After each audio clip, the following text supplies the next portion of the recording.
Good evening. Welcome. We'll call the Program and Personnel Committee meeting to order for October 10th, 2022.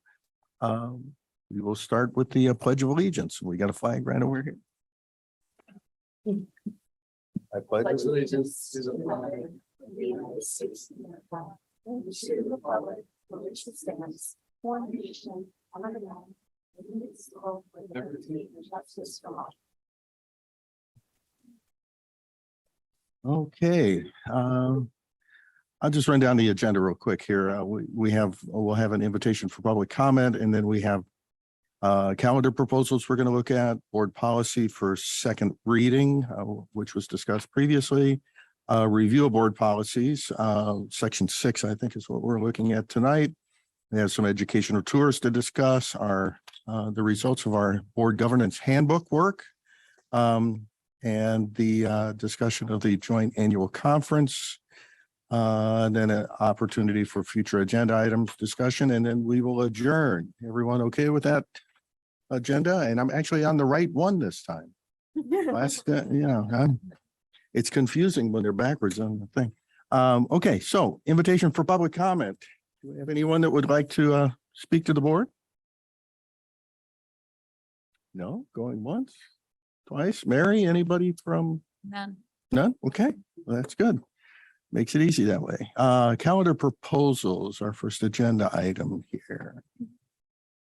Good afternoon. Yes. So you have the 23-24 and the 24-25 calendar proposals. What we've done is we've added 2 new staff orientation days right before the teacher institutes, as well as moved the first day of school to a Monday. Also pushing it back a little bit so that we have better alignment with the elementary districts. We also moved the September Institute Day to February so that we have one in October and one in February. And the teacher grading day would be the May 22nd on the 24-25 calendar and on May 24th on the 23-24 calendar. Okay. I'm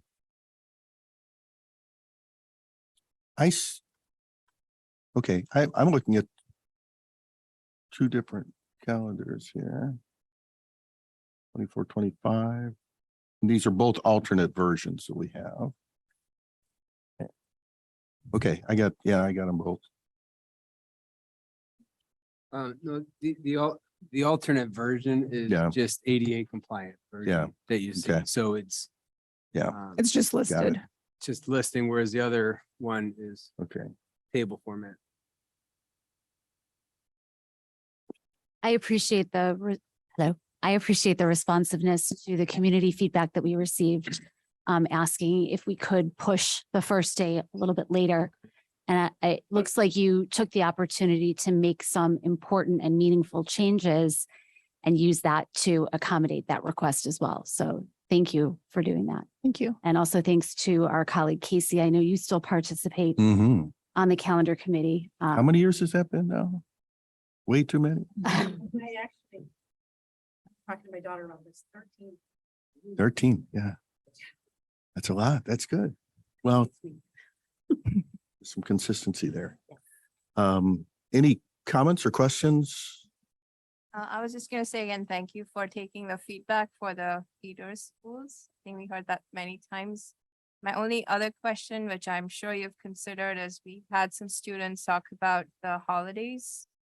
There was some mix up this year, and I think there was a date identified in April, and I'm assuming you. We're Got working that. on that. Yes. Cool. Yes. Thank you. Are you talking about the day for Eid?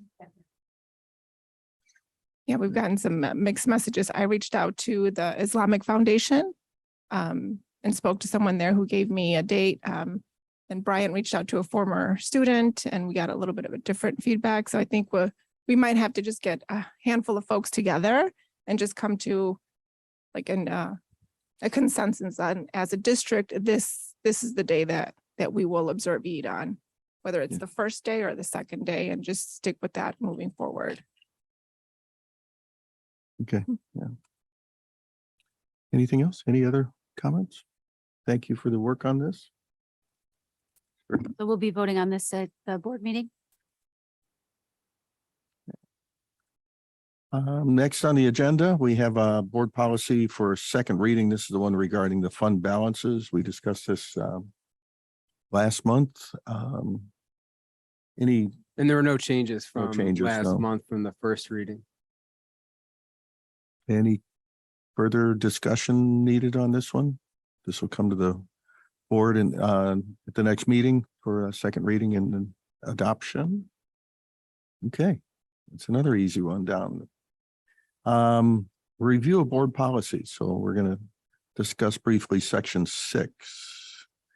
Brian, do you have any overview comment? But what I did was I included section 6, which is instruction, but any of the policies in section 6 that we had updated within the last year. So I took those out because we just reviewed them recently, so I didn't think that we needed to, review them again. So again, section 6 really focuses first on, the educational philosophies, objectives for the district, looks at the organization of instruction, looks at how the curriculum is developed. Some of the other things that just kind of want to highlight too. Get to the right section here.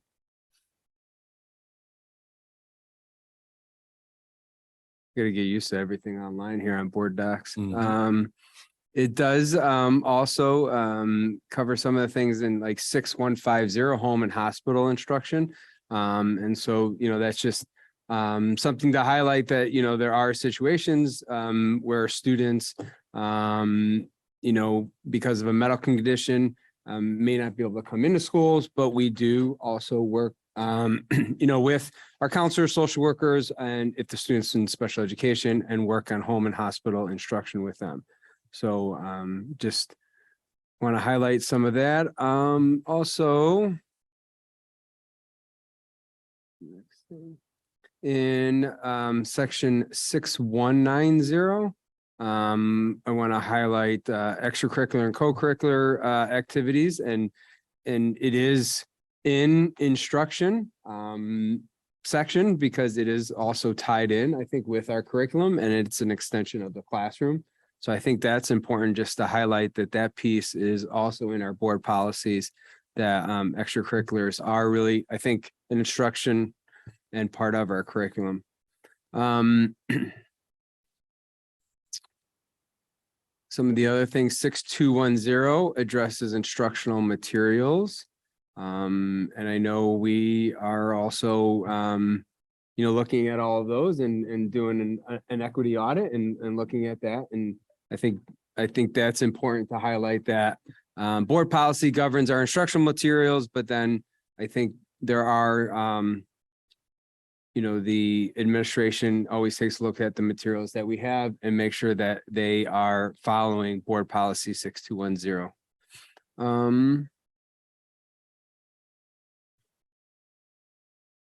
One of the other ones in here that comes up quite a bit, 6240 addresses field trips and educational tours. And that's, Yesenia brings educational tours to the board for approval, and that's covered in board policy 6240. And that's why they come to the board meetings for approval. So those are some of the highlights that I wanted to, and I know we're on, again, a 2-year cycle. So the last time that we addressed this was the fall of 2020. And I think now we're starting to cycle things maybe for the second time. So, so for board members that have been around now, so that's just kind of, I think, a good education of our board policies. Were there any questions on anything? Is it okay to start kind of chipping away at the details a little bit? Mhm. Okay. As long as you speak into the microphone. Yeah, Yeah, yeah. this old thing. Okay, so you know what, I noted by page number today instead of by policy Sure. number, so I apologize, but that works. page 3, just when we talk about equity, inclusivity, I apologize if we're about to open a long discussion, but let me just get to the verbiage real quick. Sorry, scrolling. So you're on policy 640, curriculum it's- development. It's under instruction. So, single gender classes and activities. So just was looking at the language there, and it specifies both genders must be treated with substantial equity. And I don't find that particularly problematic. I just don't know if it's inclusive enough, given the ever changing and progressing words we could use to maybe capture all students. So Mhm. I don't know do you if think there's any gender. all genders, any gender. I suggestions welcome. But I figured it could use a little expansion in terms of who it included. So maybe a note there. Yeah, I'll note that, and I'll look at any of the board press policy updates. Sure. If they don't have anything in there, I can also reach out to them too. See when the last time they reviewed this then. Okay. And then on page 10, we have policy 6130, program for the gifted. I just had some questions on this because I am not terribly aware of a gifted program. I'm aware of AP placement and things like that, but just had some questions as far as what is our gifted program and do we receive said reports? And then are participants identified or designated through an IEP process, or how does this all work if we have a policy kind of surrounding gifted? I was just in the larger sense kind of curious. Go ahead. So typically at the high school level, you have honors and AP classes. I think that was 2 years ago that this policy was brought into place because a lot of elementary districts were not offering gifted placement for the, usually it's typically third grade and up. But most high schools just track the students based on AP and honor enrollment. So I wonder if that's an effective use of the language for what we offer. Not to mention, we have students of all abilities and levels who place into honors and AP placements. And gifted might be an exclusionary tag there. I don't know. I'm kind of just thinking it may not be the most up-to-date language, but perhaps I'm wrong. It seems misaligned, especially when we do use that term in elementary education. Seems somewhat misaligned for our uses in the district. Yeah, in looking at this, I almost think that I wonder if this is even relevant. And we Yeah, just that's have kind of policy. what I'm getting at. Yeah. It was a policy just in case, but I don't know. There used to be funding tied to a program like this, but that phased out many years ago, but that's still, even on state budget forms, like that's still a Language. category to put things under. So no, it certainly could be outdated, but even the state hasn't really caught up with it. Okay.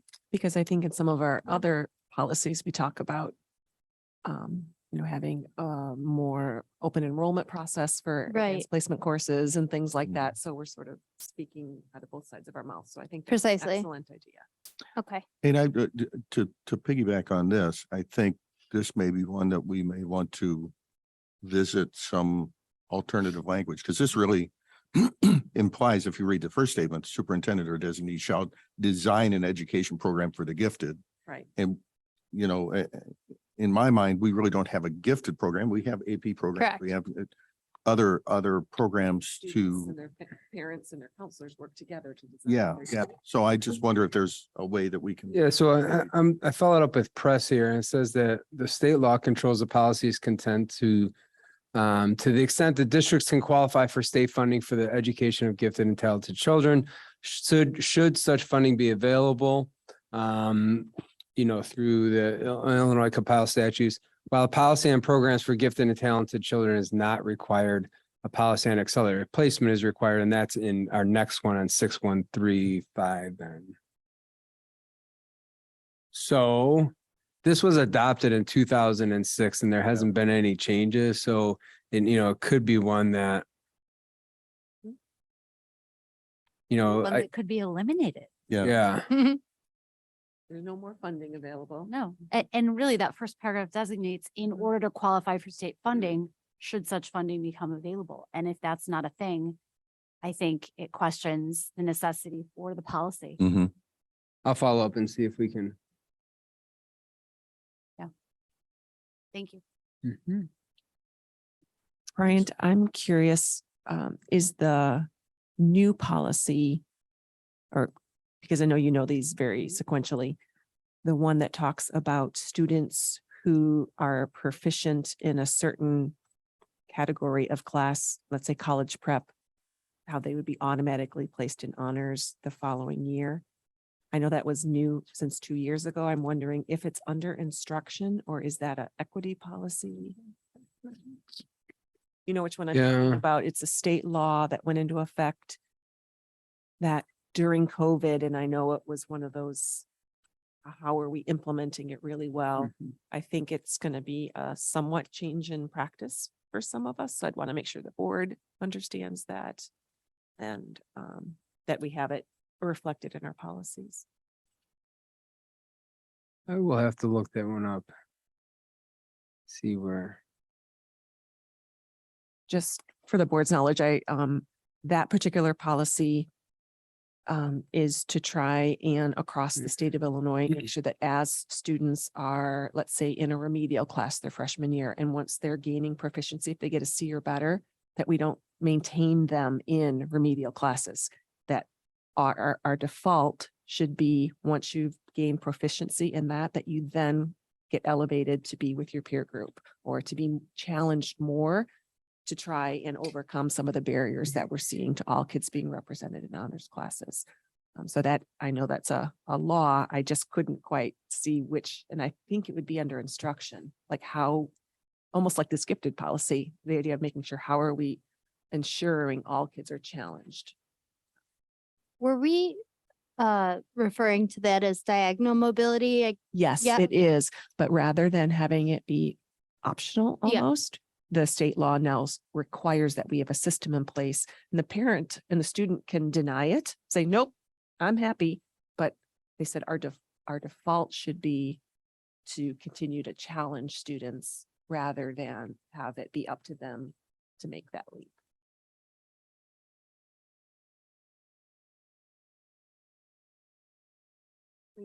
I have a couple more in different sections. On page 18, which is 6200 instructional arrangements, in the section that says individualized instruction. This section just kind of lacked specificity for me. I couldn't really determine who was being referenced. So the policy says provision for individual differences shall be given high priority in planning the instructional program and choosing teaching methods and materials and in evaluating results. But I couldn't tell if we were referencing teachers or students. So is that a commentary on teachers' autonomy, or is that a commentary on like individualized learning plans for students or differentiating instruction?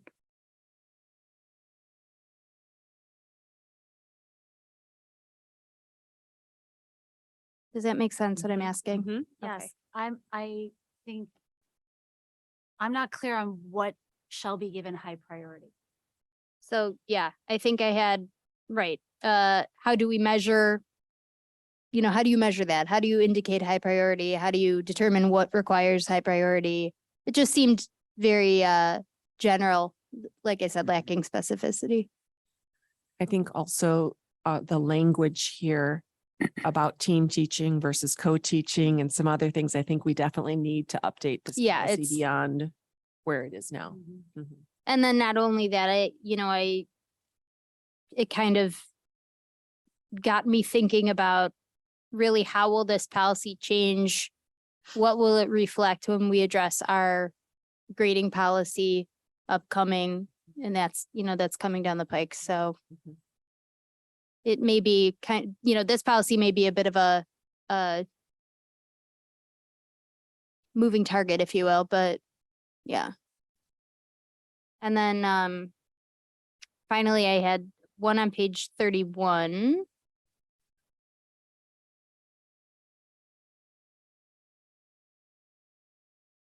You know what? It may have been on. Oof. I may have Page- miscited this. It was about, maybe Bryant will know it just off the top of his head, about passing an examination on patriotism and principles of representative government, proper use of the flag, methods of voting, and the Pledge of Allegiance. That's 6,300 graduation requirements, You have a page number on that, Bryant? page 30. Thank you. Oh, okay. I skipped up one. So my question was. And then it says the superintendent or designee shall determine the criteria for number 4. But is that our government test that happens? When does that happen? Junior year? Senior year? Okay, so is that the test that they're, I don't think it's a exact test. I think it's embedded in that course. So Mhm. passing the course implies that you've met the standards Okay. embedded here. okay. Yeah, it's not one thing that students sit for. So does this language, I guess, reflect what we do? Not saying passing an examination. That definitely needs to be updated. Okay, What is that? The other Good thing, call. What? yeah, I mean, Yeah. again, I'm dating myself I've- here. We're in good Yes. company. Casey Yeah. dated herself earlier, but yeah, 20 years ago, there was a test, Right. an actual test, right? Good catch. and I know that this would be one with Yesenia coming on board. We are preparing, the state of Illinois will be changing its graduation requirements starting in 2027. So we're going to need to be having a committee work on that and saying, what will that look like for us? So just to put that on your radar, that's not immediate, but within the next year or so, we're going to need to say, all right, so if all students need to have a world language, what does that mean for some of the other areas? We'll be bringing that forward. Yeah. Career pathways and that kind of thing. Yeah. So I was reading the way it's written in the Public Act on this one is that that's exactly the way it says that an examination on patriotism and principles of representation, government, proper use of flag, methods of voting, and Pledge of Allegiance that you must pass. Without passing a status for examination upon such subjects which may be administered remotely. So there has to be a test on those subjects. Now, it doesn't mean it's one test. Right. It just has to be, you have to get tested on those subjects. So that's right from the Public Act. So we can't, looking at that, we can't have the ability to change that. Which they, in those classes, they're taking multiple tests. So, So the examination piece can stay. yeah, Okay, it has to stay. yeah, Yeah, it's not necessarily all on one test. like Correct. grade Yeah. has one test that they have to, but over the course of that semester of gov, they've got to prove that they Mm-hmm. understand all of those concepts within a series of exams. thank you for addressing Mhm. it. Those were my critiques, Is it- my notes. Great. Well, Thank you. Those were great ones. Yeah. Anyone else have some comments? So we have a few we're going to check into and look at. Mm-hmm. Those are great catches. Thank you, Kara. My only note is, I think it's important to recognize we've had in policy 665, student social and emotional development as part of our policy since 2016. And although our strategic plan has made health and wellness one of our strategic goals, that it's certainly not new to the district policy. It's a great point. And I think just this whole process of, for those maybe out there and watching, or for some of the new folks, we began this process of sort of cycling through our board policies, on a 2-year cycle. And I think it's been very helpful because we'll find those things that we just didn't notice before, didn't realize before. So I think it's been very helpful, and we'll continue to do that. So I'm not too sure how many boards do this, but highly recommended. So. Okay, anything else? Okay. Moving on, employment of employees is next. The personnel report. A handful of educational support staff and some coaching extracurricular staff. Any questions or comments on those? No? Okay, we will see those again at the board meeting. Educational tours, we have 3 here. Yes, the first one is the gymnastics team. They're heading over to Camp Hickory for some team building in November, and the cost is going to be $50 per student. Followed by the Snowcats, who plan several ski trips. Most of them are day trips, but there is one overnight during the MLK weekend in January. And they do have the students paying about $415, although they are going to engage in some fundraising. And then the next one is an ed tour to Rome for the band. And that will be for the New Year's Day parade in 2024. Right now, the cost is slated at $3,600 per student, but they have put together a fundraising plan where they're going to be, they've listed about 7 fundraisers that they're going to engage in from now until then to help offset some of the cost, as well as they have their booster association who is going to be supporting some students. And if there are students who are on free and reduced lunch and can't afford to go on the trip, they have some rollover funds, they call, from fundraising that's happened in prior years and students haven't used. So if they have to tap into those funds, they will do that as well.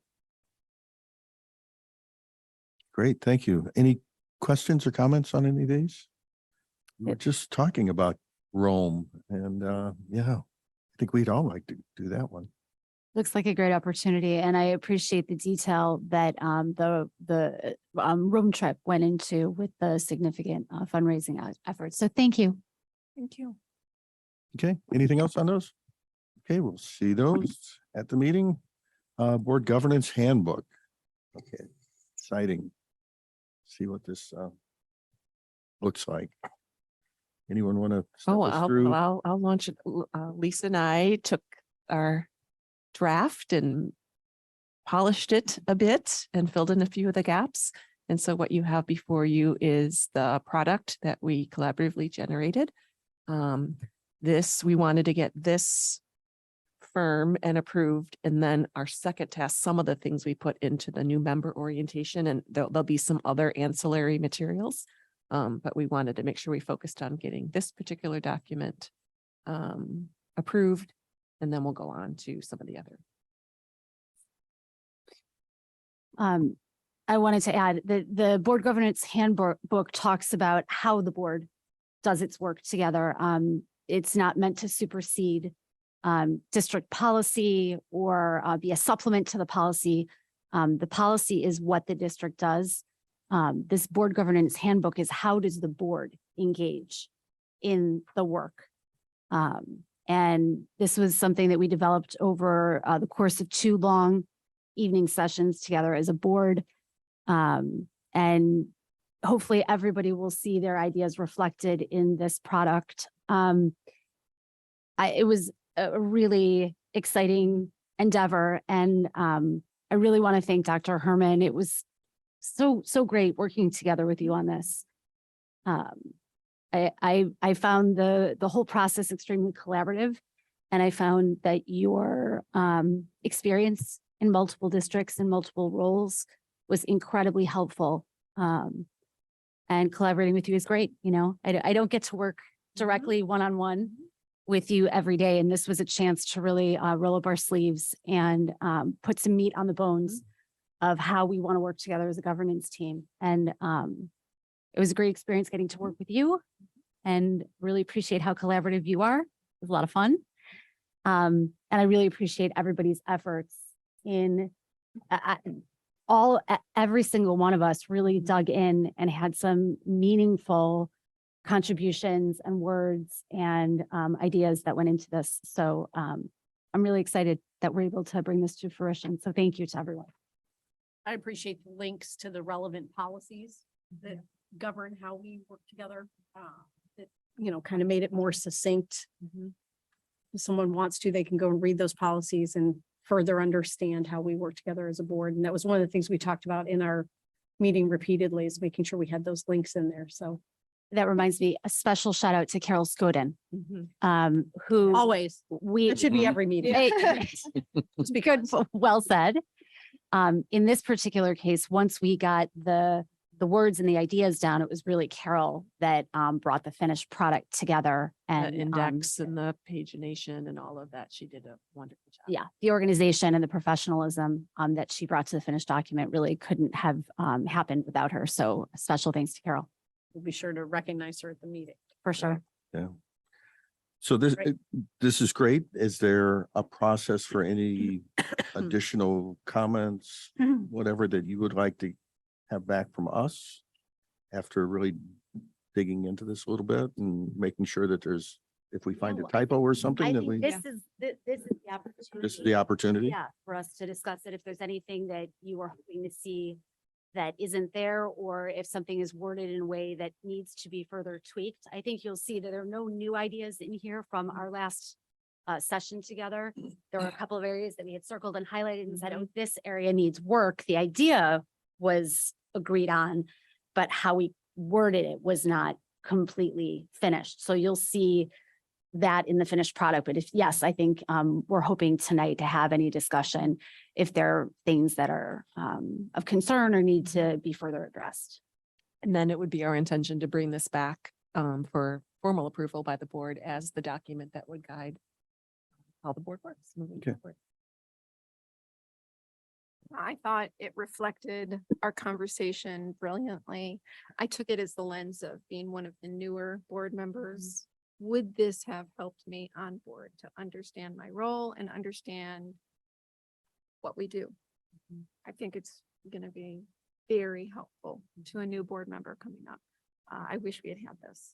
So I think it's clear, it's plain, and it doesn't go too deep because we don't need to go too deep. That's not the purpose of it. It's more of a guidance of how we interact. So I appreciate it. Thank you for having all of our comments and including everything. Thank you. I agree. Thank you for all your feedback. And I like the way that it's set up because it's clear paragraphs and simple text and not a lot of stuff to read for someone who's not a reader like me. I think it's easy to kind of follow and understand. And going forward, once we adopt it at the next meeting, it would be our intention every 2 years to pull it out and look at it. It can be changed by consensus of the board. So if 2 years from now, there's something we forgot to address or something that no longer reflects the way that we want to work together, we have a document, but it's going to be a living, breathing document that we pull out every 2 years and make sure that it's reflective of the way that we want to work together. And I would imagine if something significant changes, like something changes in policy or, requirements by the state or something that impacts any of this, we can review this at any time. It's a living document. It's not, Correct. it's not going to be hard and fast for a set period of time. But I like the idea of, just like we do with our board policy, at least every 2 years, we pull this out, we review it, make sure it's still on target. But yeah, I think it's a great document, and it's not, we saw some that were very voluminous, I'll put it, and unnecessarily. And I think this captures just the right amount of depth, and then refers to the other documentation and things that it needs to. So I think one other benefit will be, once approved, we'll post this on our website under the Board of Education. So the public will know some of these protocols and ways that what board members can do, and also what you say that's not part of our purview. So it will be public knowledge and add to the ways you can communicate with the public about your role in your work. Yeah, I think for transparency's sake, it's really a positive all around. Yeah, in my mind, that's almost as important as us having it for ourselves. Because I think one of the things that I was impressed as we discussed these topics and worked together over those 2 nights is how really in tune all of us are with our role and with the board's role and with how we should behave and how we should be working together and how. And so I don't think that there's a lot of things in here that any of us would read and say, oh, I never knew that. You know, this is all pretty good stuff. And I think we all understood it. For the public to understand exactly the context in which we work, I think is very important. And I think that'll be very helpful. Thank you, Lisa and Denise. You did a great job of taking our skeleton of comments and flushing it out into a real working document. So I appreciate the time and effort that took. Great. Any other comments? Otherwise, we'll have it on the agenda for the board meeting. Okay. Last item for discussion, joint annual conference. And we have some information here, some just to confirm attendance at various things. Right. So Carol and I are just triple checking, making sure we have the rooms reserved for the evenings. But more importantly is to make sure we know who's going to be at which date so we can plan for dinners and just things like that to make sure we aren't accidentally leaving anyone out of non-session kind of team building that we might want to be doing. So one thing that would be helpful is confirming, it looks like Friday night versus Saturday night. Would there be an opportunity for us to have a more group gathering or do both or whatever that is? I know last year we were able to do a Friday evening dinner. Most were able to attend that, and I thought that was nice. It's not in a large group. It's something where it's just our team getting to process what we've learned at the conference. So just looking at who's going to be there on which days and things like that, wanting your preference. We are all invited to a dinner with our architects on Saturday night. So I didn't know if maybe that we wanted to be that group dinner and maybe we'll do something for our team on Friday night. So I just wanted to make sure you all had opportunities for input as Carol and I secure reservations. I think I'm the only one that is not scheduled to be at the hotel Friday night. If we are going to do that dinner Friday, I can make arrangements to be there Friday. I just will not be there for the sessions on a Friday. I have to be there for the sessions on Saturday. Okay. So if that is the night that we want to do that, I can make arrangements for that. I'm in the same position. I'm not going to be there Friday during the day, but we would like to come down for the 5:30 Heims Petrarca Fester reception Yeah. and then Maybe do dinner after that if everybody's amenable. Yep, that works. That works. Okay. Then we will work on that. And if you can just, again, if you see anything that's not accurate in terms of what you had reported to Carol and I, let us know and we'll make the adjustments. Oh. And otherwise Is it too late to tell Carol that I would need a room? no, for we can Friday? add that now. Yes. Yeah. Should we email you and Carolyn back on some of these that says attending and it's blank just to confirm? Please. Yeah. If it's blank, I think we weren't Okay. maybe 100% sure based on the feedback you've given so far. Yep. Okay. Everyone good with that? And future agenda items, we have some items here on the list. October summer camps and summer school presentation for the October board meeting, along with the student achievement goals. You can read these. I don't need to read all these to you. We have November, December, and January's listed here. Anything else that anyone would feel strongly about adding to any of these or offer as a suggestion? Okay, I thought this would be helpful. Oops, went a lot louder. Having what we intend to bring to you a few Mhm. months out, so you have an idea. So, because sometimes you don't know to ask us to bring. So I wanted to make sure we got in the habit of foreshadowing these things for you. And then if you see anything missing or want to make sure that we bring a certain facet of an issue, that you have the opportunity to let us know as we're developing whatever presentation. I was just gonna add, I know there's LHS Daring Day. And then I think there's an evening invite for parents to give feedback. It would be nice to get some kind of feedback from that day and that exercise. So you're referring to it's coming up this Wednesday. Yep. And it is where the state of Illinois has, or excuse me, the PSAT day. So where juniors would be taking that for national merit. So what we do is we alter the schedule. And so freshmen and sophomores will be doing two other very specified activities, one about social emotional learning and one more about career exploration. Seniors are given the day to do college applications and to do college visits and things like that. So it is definitely a unique day in our schedule. So I know they're planning to get feedback from students. I will check and see what kind of feedback they are going to plan to get from parents, and we can share that with you. Good idea. Okay, anything else? Okay, that concludes our agenda for the Program and Personnel Committee. We'll call this meeting adjourned. Anybody need a 5-minute break before we? Maybe two, I just need some water. We will convene at 6:20. How about that? 5 minutes? Program and Personnel Committee meeting adjourned. Currently on break. Facilities and Finance Committee meeting up next. Currently on break. Facilities and Finance Committee meeting up next.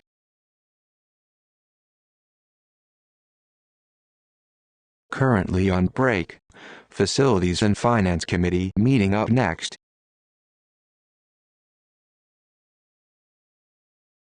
Currently on break. Facilities and Finance Committee meeting up next.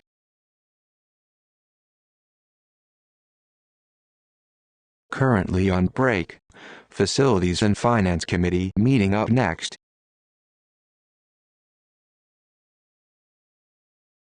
Currently on break. Facilities and Finance Committee meeting up next.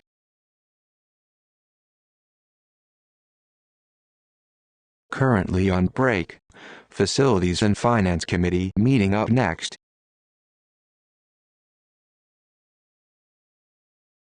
Currently on break. Facilities and Finance Committee meeting up next.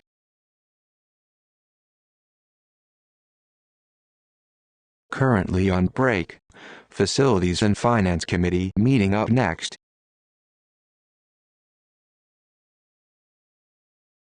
Currently on break. Facilities and Finance Committee meeting up next.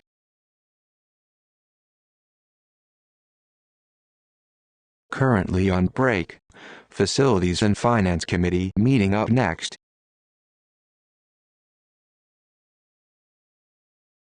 Currently on break. Facilities and Finance Committee meeting up next.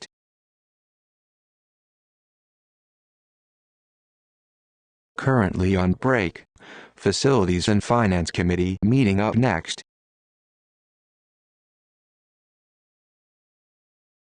Currently on break. Facilities and Finance Committee meeting up next.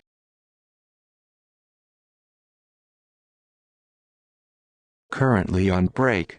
Facilities and Finance Committee meeting up next.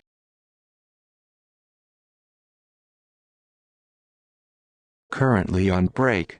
Facilities and Finance Committee meeting up next.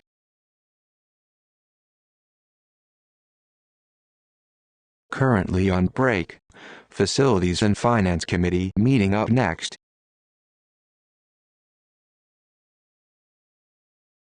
Currently on break. Facilities and Finance Committee meeting up next.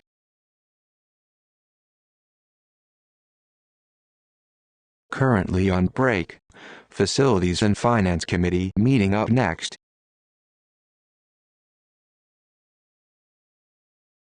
Currently on break.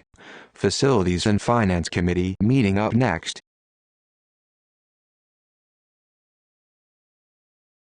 Currently on break. Facilities and Finance Committee meeting up next.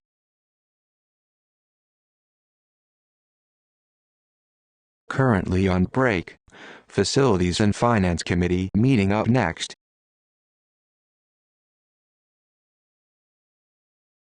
Currently on break. Facilities and Finance Committee meeting up next.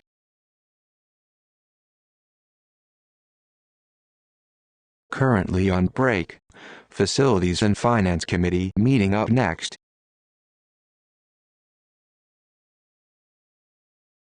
Currently on break. Facilities and Finance Committee meeting up next.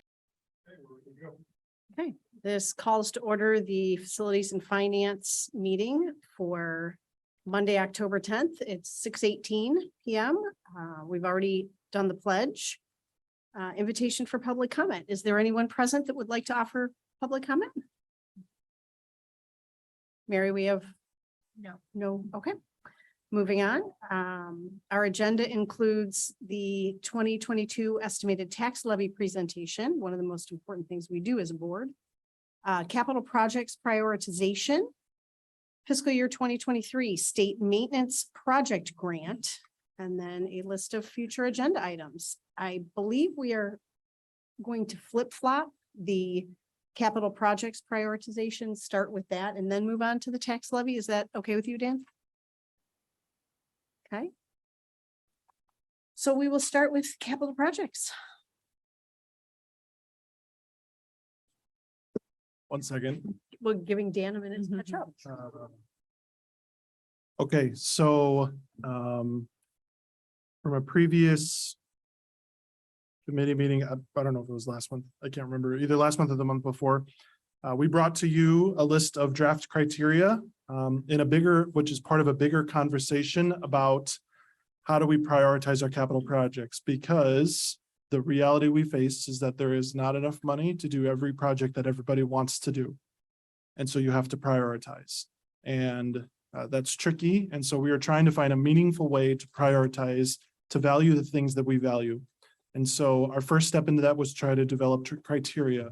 And the intention with this criteria is to be very open and honest and public about the criteria so that people understand the process and it's clear the criteria by which we are using. So we had a previous discussion where we talked through the criteria, see what was missing. One of the comments that I took back was adding in a consideration of a connection to health, life, safety.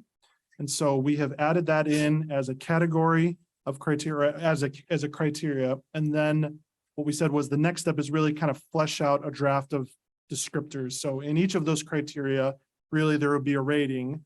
And I try to keep it as simple as I can. So all of this is very, very draft. Like this is what you're seeing right now is a very draft form that even DLT is looking at and adding comments and thoughts. So this is a very, very beginning stage of development. So what you will see is all of the descriptors and kind of like a guiding question that's really after, a guiding question that's after each criteria. And essentially descriptors that help you with how to score each particular item. The draft where it is right now is 1 through 3, but we're even talking about, it's a way to adjust that with keeping it simple, but don't let it get too simple, but don't let it get too complicated. So we're trying to find this balance. So the intention is a fewfold. One, to bring you back these criteria to say we added that category based on our conversation last time. We've added descriptors, which makes it a much more lengthy thing to you understand and kind of flesh out the things that we're trying to look for. And then the third thing that I did is I put together like a brief and not very pretty, like a flow chart to give a sense of like this is what we're talking about. The prioritization is like one part of a bigger process. And even that process is one part of a bigger process. But for now, what I have for you is to see that in the steps of prioritizing our capital projects, The step we're talking about is the criteria by which we will categorize them, or we will score them, and then they get categorized. So if I go to the flow chart, for example, you'll see that it starts, and the first step will be that we're gathering data that we want to use to be able to evaluate a capital project. So that right now that's in the form of a form. We haven't developed the form yet, but that's the idea, is there would be a form, and then that data is evaluated based on this criteria and these descriptors in their final form, not in their draft form. And then once we have all of those, we have them scored, then we will categorize the projects into one of really 5 major categories. This is a safety issue. This is a maintenance issue. This is an educational priority. This is related to efficiency or improvement or aesthetics, general appearance. There are many things that are in multiple categories, but the idea is primarily where does this fall into? And one thing I would say is maintenance, in my opinion, needs to be high, because if you don't address it, then it can turn into a safety issue. And so we want to be as preventive as we can. So thankfully, a lot of the things we're dealing with are not safety issues. A lot of the things that we're talking about are preferences, various priorities that we're still trying to work through.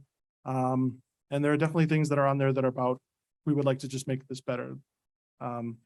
So after that, then we would categorize them. We would categorize them based on the category, and then they would be ranked by essentially by score in each of those categories.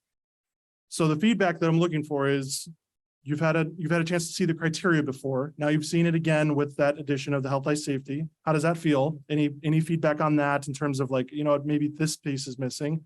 And then a chance for you to look at the descriptors. And so you are welcome to give me feedback right now. If you'd prefer to take some time and want to give me more feedback later, or if you want access to a document that you can just add in comments and stuff like that, I'm happy to help figure that part out too with you. So wanted to keep moving our process along with also giving you something meaningful to consider as we get closer to figuring this out.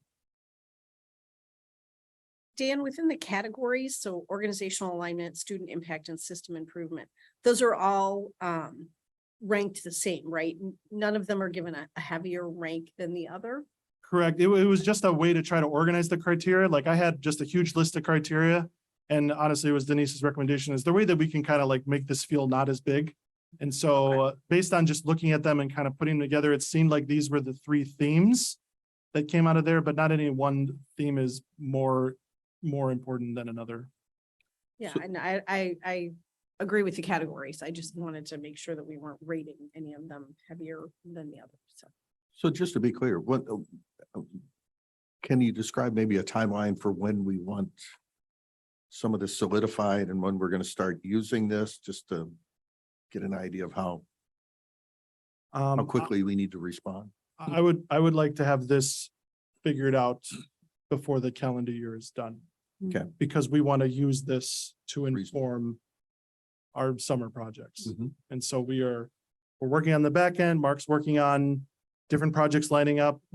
And the piece I would say is like, this is just listing the prioritization. This is not saying these are the projects we're doing next, because even doing a project requires other things to line up. You need resources to line up. So say we say like a $50 million project is the most important one we want, but if we don't have $50 million, then we can't reasonably do that.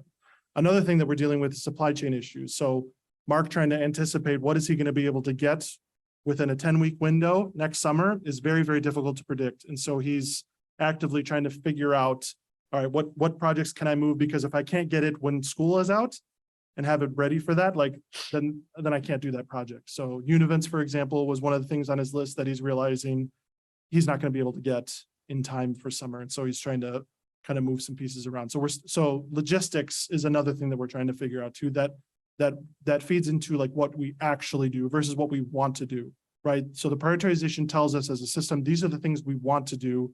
And then we're faced with reality of, honestly, a lot of logistics. I appreciate you bringing us into this conversation as these criteria and the flow of how it's going to work is being developed. I want to be clear, though, that the board will not be involved in answering these questions this is a process that will be undertaken at the building and the district level. And when we are presented as a board with a project for approval, the thought process behind it, including these criteria and how the decision was reached to recommend this project, will be included. But the board is not going to be involved at this granular level.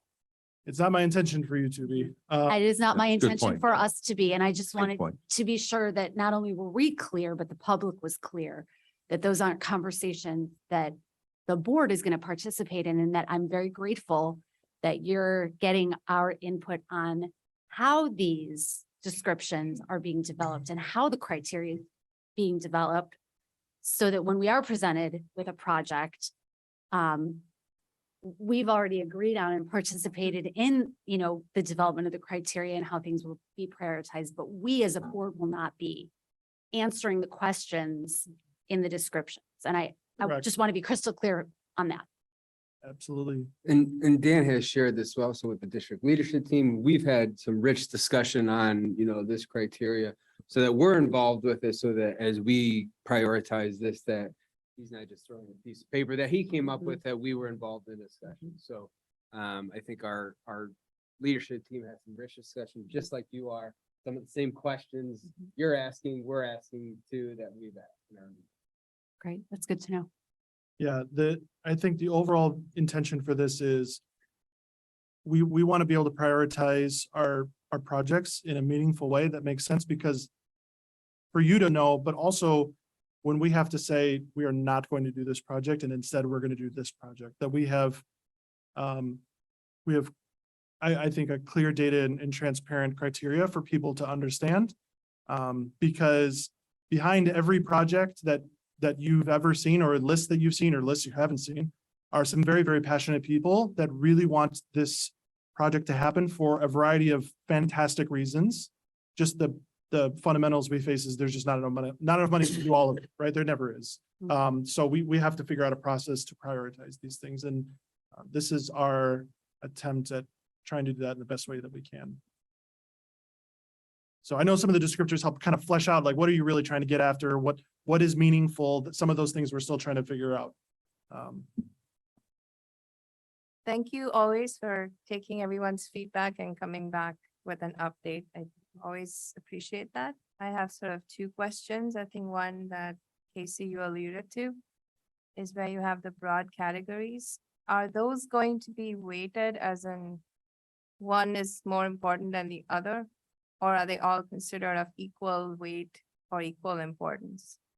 There is no category, there is no broad category like so what you're talking about is you're referencing. No, so if I were to pick an example, are we going to say, for example, daring mission alignment will always be more important than, I'm picking something, urgency, deferral, impact? Or are we going to say that they're all equally important? Right now, it's a good question. Right now, the answer in my head is that we would be assigning weight to figure out some things that are more important than others, because not everything can be the most important.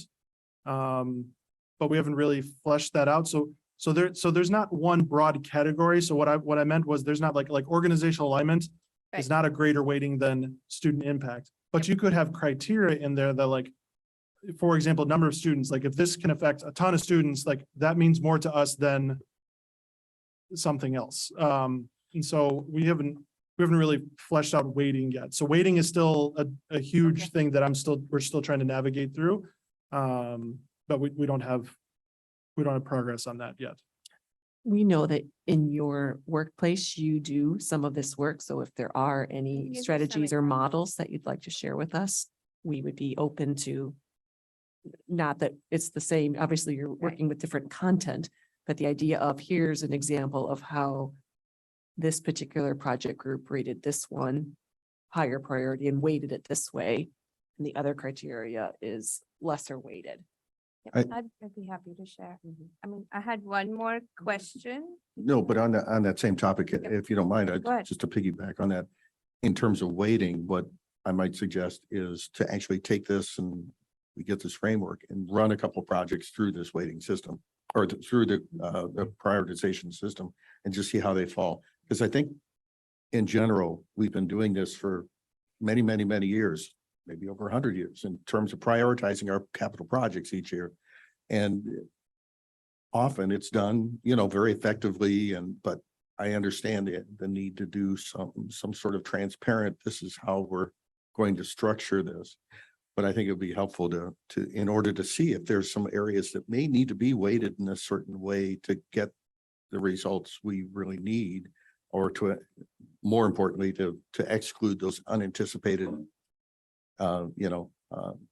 things that happen, that all of a sudden things get really low or things get really high in an unanticipated way. So maybe just taking, a dozen or taking last year's projects and just run them through this model and see what it looks like. So thank you. Yep, no problem.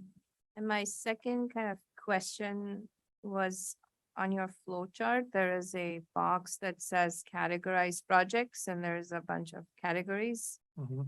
Are those supposed to be the same as the ones on the organizational alignment, the colorful, or they're separate?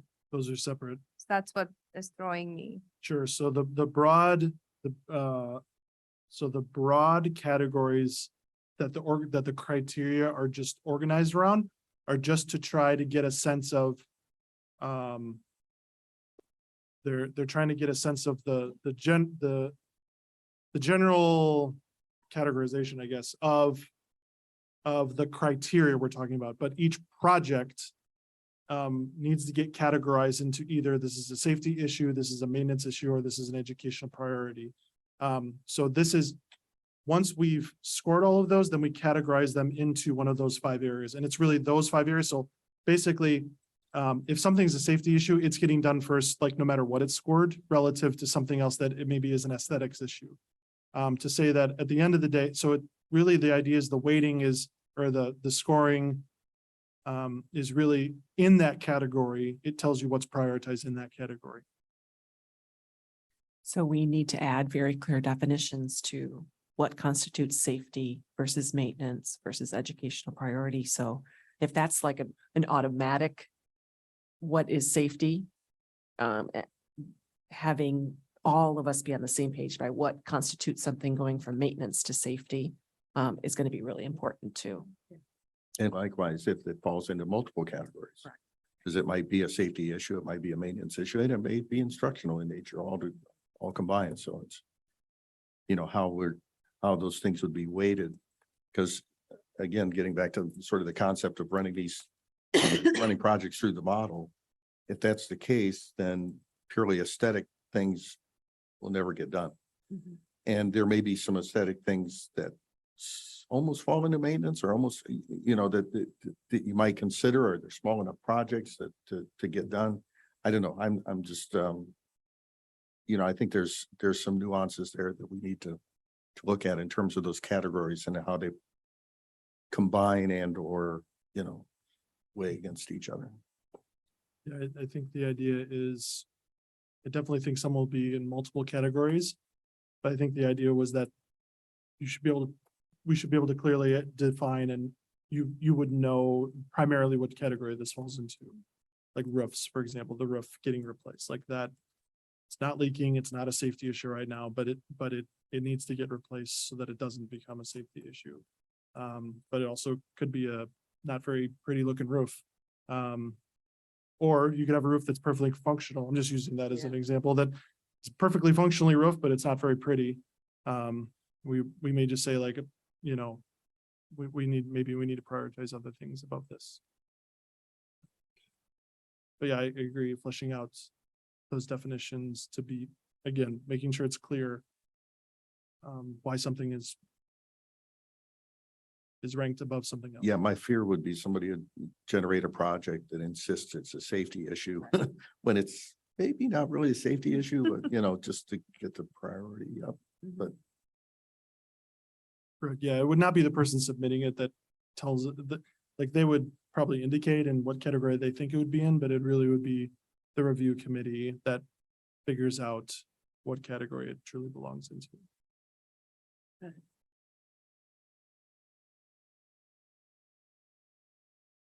Any other comments? I think I may have to just look at this when I'm thinking a little more clearly, the flow chart, because I'm getting a bit lost in it. Mhm. I can ask you offline and then we can come back again. I don't want to take up everyone's time.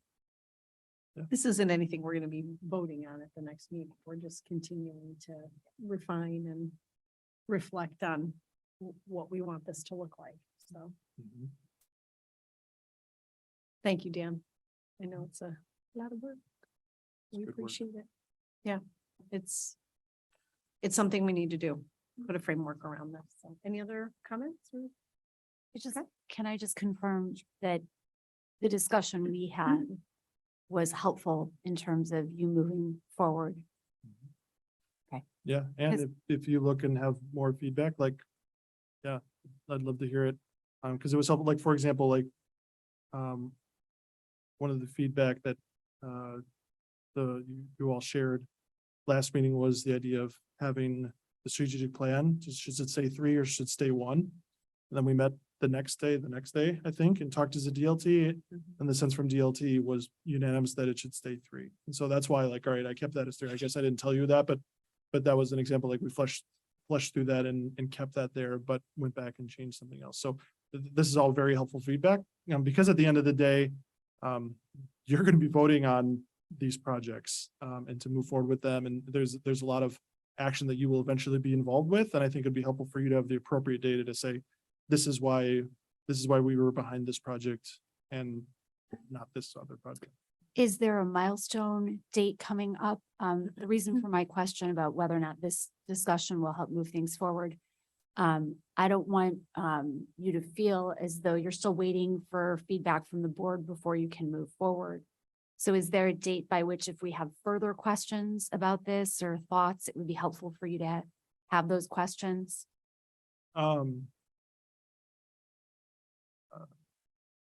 Probably. I mean, I could guess the end of the week, but I don't, that might be somewhat arbitrary. So I don't know. All I know is like this will get tweaks. Like, what I don't want to do is get to a late stage and have major changes. Sure. We're for this part of the step of descriptors, like we're in the major changes stage. So we can make major changes to what we're doing now. So if the sense was like, well, this doesn't sound like anything we talked about, or this is really not heading in the right direction, then we have the opportunity to make major changes to it. Once we get much past this point, then we're really more talking about minor changes in order to keep the timeline moving. Okay.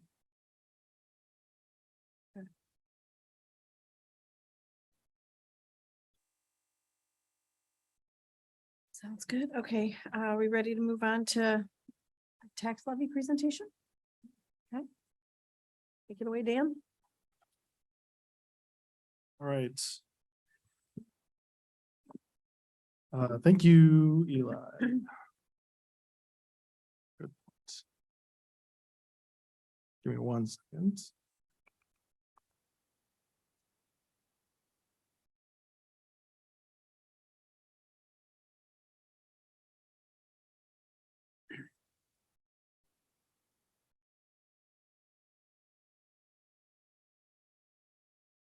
Just checking to make sure it's popping up.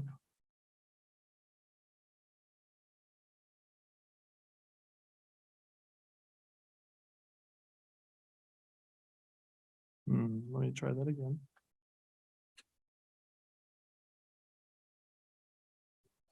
Got it now? Okay. Okay, so this might be one of the most important levy approvals that I've ever seen in my career. And so I've tried to let you know that this is coming, and it's finally here. So I'm partly really excited, partly terrified. So let me walk you through. You and me both.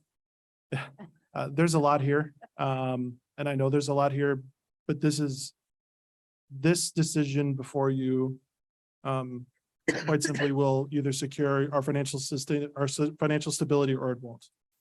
That's really what's facing you at this point. So let me walk through some important details. last year, it was funny, last year I remembered, wow, this was my first meeting back after having my baby. So I had baby pictures. I thought about putting baby pictures, but I didn't. She's a year old, but she's really cute. Mistake. But the last slide I had was I had one more thing to share from you. And this was the slide I had last year to let you know we have something big coming for this levy year. The Libertyville TIF expiring. It's a significant thing that happens. That is not something that happens every year or every 35 years, as we'll talk about. So here we are. So here's what I wanted to do. I'm going to quickly give you just a sense of like the context of what we're talking about. So a quick overview of our funding sources. Where does the district get money from? I'm going to have a brief conversation about the process, like where are we in this levy and extension process? I'm not going to go through explaining the whole thing of what a levy is, how does assessments work. We're not going to do that this year.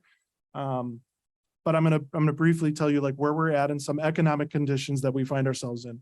Then I'm going to show you data that's important to know because of the economic conditions we're in. What would our extension data look like? Our tax levy data look like without the TIF? Because this is a monumental year regardless of the TIF. Adding the TIF on makes it even more out of the ordinary.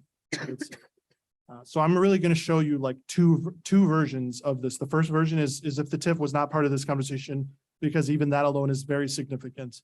And then with the TIF adds more significance to what's happening. And there is a lot of opportunity for confusion in this process. And I think it will help you and the community to know and understand like what's really happening here. Because I think this is significant for the district.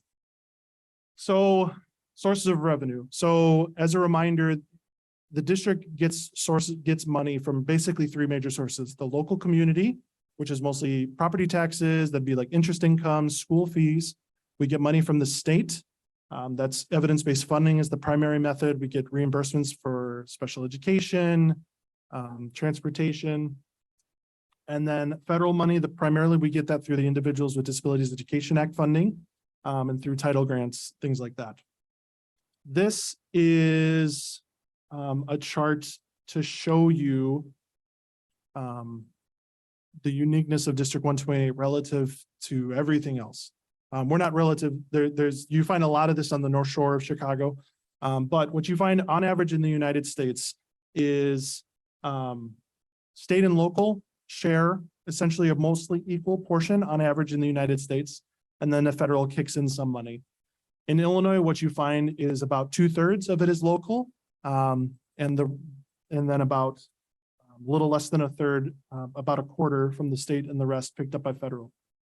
So when you hear people talk about our state is more heavily reliant on property taxes, or you'll hear too heavily reliant on property taxes, this is what it means. The sources of funding is more reliant on property taxes. And to be honest, when you have a system that is more reliant on property taxes are reliant on the values that are there. So what you will have is a system that has inequity across the state. That's why you will find, even in our own county, across the street, the funding system of a district is vastly different.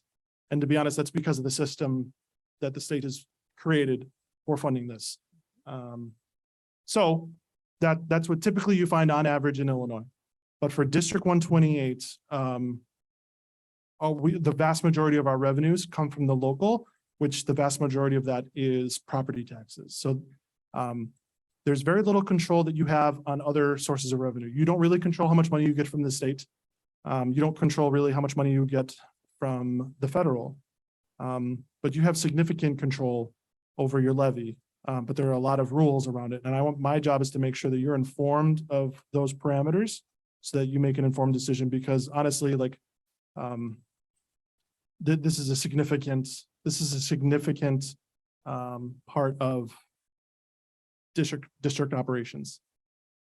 So I usually have a slide to like remind people, one of the things that puts context over property taxes is inflation. Inflation is the rise of cost of goods over a period of time. And so we're constantly trying to keep pace with inflation. And so there's laws that kind of really help us do that. But lately, lately it's been crazy. I don't know if you've heard, but CPI for last year being 7, and doesn't 7 sound like a low number now? Right? So like it's at 8. 8 is, I think, the most recent-ish number that I've heard. So inflation is crazy high, which is problematic in a number of ways. But another way now is property taxes. And I think the way our system is, I think largely people have been protected from inflation as far as it comes from property taxes, but here it is. So in terms of the levy and extension process, so what are we talking about? So I want to just remind some terms. So when I'm talking about the levy, that is the amount of tax revenue that we are requesting. We actually ask for dollars. We don't ask for a tax rate. We ask for a bucket of money is what I like to say. Now, the extension is the amount of money that we're approved to get. So what we ask for and what we actually get, actually what we ask for and what we're approved to get are different numbers. And actually what we are approved to get and what we actually get are even different numbers, because not everybody pays their taxes, right? Almost everybody does, but not everybody does. So it's important to know when we're talking about the money, the dollars that we're requesting. And when we say levy, really technically what's happening, it's many levies, but we always kind of smush them together and just tell you this is the levy. But just to be clear, technically it's separate levies, but we aggregate them together to show you. But I will always show you like the total and then them separately, because that's legally what's happening is they're all separate levies that get filed. So we have the core, which are the most common levies, and then the other side is ones that may be less common depending on the district that you're in. So the levy and extension process. So there's really 5 steps to this process. The first one is to plan for it. And that's something that my team does, is plan for this. The next step is to adopt that. And that is what we're asking you to do in November. And then we file that with the county clerk. And then later in the spring of next year, the county clerk will extend taxes based on the legal rules, the calculations, what we asked for. They'll extend that to us, and then they'll double check that with us. And then those get sent over to the county treasurer, who then issues the tax bills. And then once they get the money from the taxpayers, they then distribute those taxes back to us. So that's the process. We're in the step of planning, and we're actually done planning. We're really at the adopt levy stage of kind of sharing this information with you tonight and for the next 3 meetings. So when we're estimating the levy, figuring out what are we legally going to be allowed to access by law, it's an algebraic formula with 4 variables. Right now, we know for sure what 2 of them are, and we don't know what 2 of them are. We get estimates from the county that helps us get a sense of what those are. And those are helpful estimates. And we try to make sure we're getting as close to the actual numbers as we can. And I will just say, I was at a meeting on Friday, and we in Lake County are very fortunate, because over in Cook County, it is a very different story. They still don't even have last year's extensions. So if you have to approve this by the last Tuesday in December by law, and you don't even know what your extension was last year, like, that makes it even more difficult. So we're more fortunate than really dear friends that are very close to us that are in a much difficult situation than we are.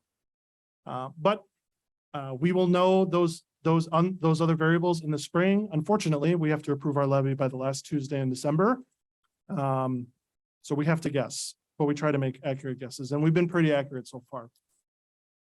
Okay, so that's the levy process. Now I need to kind of pause, and we need to do a little bit more learning about a TIF, what a TIF is, because this is crucially important. And I've talked a little bit before, but I need to talk more now so that you really understand what's happening.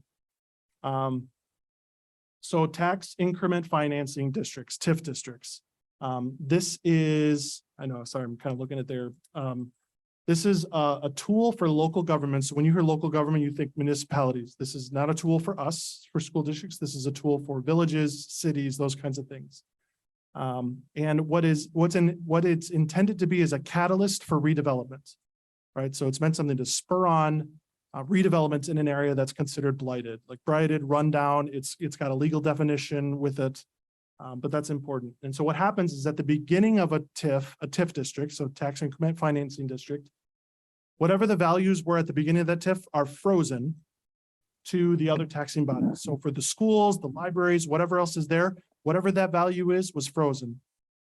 So for example, Melody Farms is a TIF, whatever that property was when it was just kind of vacant land, whatever that value was then, that's the value to us now and for the next 23 years, no matter what happens there, whether it goes up or if it goes down, really. But the idea is as that property gets more valuable, because the idea is we spur on development and it will get more valuable, the increment value that is taxed, that because the people that are there pay taxes, that value goes into the TIF fund. And they can use that for infrastructure improvements, things like that. So when you're throughout the entire life of a TIF, you always really have two numbers that you're trying to, that I watch and are aware of. One is the frozen base. What was the frozen value? And so I know that for every TIF we have. And then we watch what is the increment value. So the increment value is what is that additional value that has been generated by the TIF since its inception. So we watch those. And so really you have to remember, so that you have the initial EAV plus the increment equals the total EAV. And the total EAV is what the taxpayers that live there or that are in that zone pay based on their total value. So basically for a taxpayer that is in a district, in a TIF district, unless they're looking really closely at the tax bill, they're none the wiser in terms of they're paying their full taxes. It's just where the taxes go. The bulk of the money, as the TIF gets older and it gets more valuable, the bulk of that money ends up into the TIF fund by the municipality. Illinois law allows a TIF district to exist for up to 23 years. You'll find that is the most common lifespan, but it doesn't have to be for 23 years. It could be for 10 or for 15. So we will talk about that as well. So this is like an idea I had on the way here. So this is different than the presentation you had on Friday, but I was trying to figure out a way to visually show what's happening. So this is just made up numbers really to show you what's happening when a TIF. So if you imagine a TIF lasting for 23 years, you have the frozen base. So this made up area has a certain value of EAV. And so the EAV is really what's taxed at the end of the day, the value. And that for the district, so like our district, for example, if this is one of our TIFs, that value is frozen for the 23 years. And then as the whole property gets more valuable, that extra area that's created, that's the increment. That's what we're talking about. So a tax increment financing district. That's the TIF that grows, the value that's increment beyond the frozen base. And then what happens at year 23, it shifts back over. So the TIF expires. And so instead of all the money, all the taxes that the taxpayers are paying going into the TIF, it then reverts and just goes back to the district. But it doesn't happen automatically. There's a legal step that the districts have to take. Each individual district has to take in order to allow that to happen. And so that's more what we're going to talk about. So that's broadly, any questions about this slide? Okay. I was really excited about this slide. All right. I won't go into all these details. You can read it at your pleasure, but the district has 4 TIFs, downtown Libertyville, which is expired, but that's probably primarily what we're talking about. Then we have a TIF in Green Oaks, and then we have 2 TIFs in Vernon Hills, one Melody Farms, and the other one is right across the street at Hawthorne. And so those all are 23-year TIFs, with the exception, as if you can do math, you'll notice that the Libertyville TIF was established in 1986 and expired 2021, and that is not 23 years later. That is more than 23 years later, and we will talk about that. Here's just a quick few slides over like the maps of the TIFs. So you can kind of see sometimes it's weird where the lines are drawn on TIFs, but this is the Libertyville TIF. So the downtown area there has been TIFed since the mid 80s. Melody Farms is there, including some of the roads that are connected to it. Hawthorne Mall, a good portion of Hawthorne Mall has been TIF, but there's parts of properties that are not part of the TIF that are part of the Hawthorne Mall. So that's important to watch for.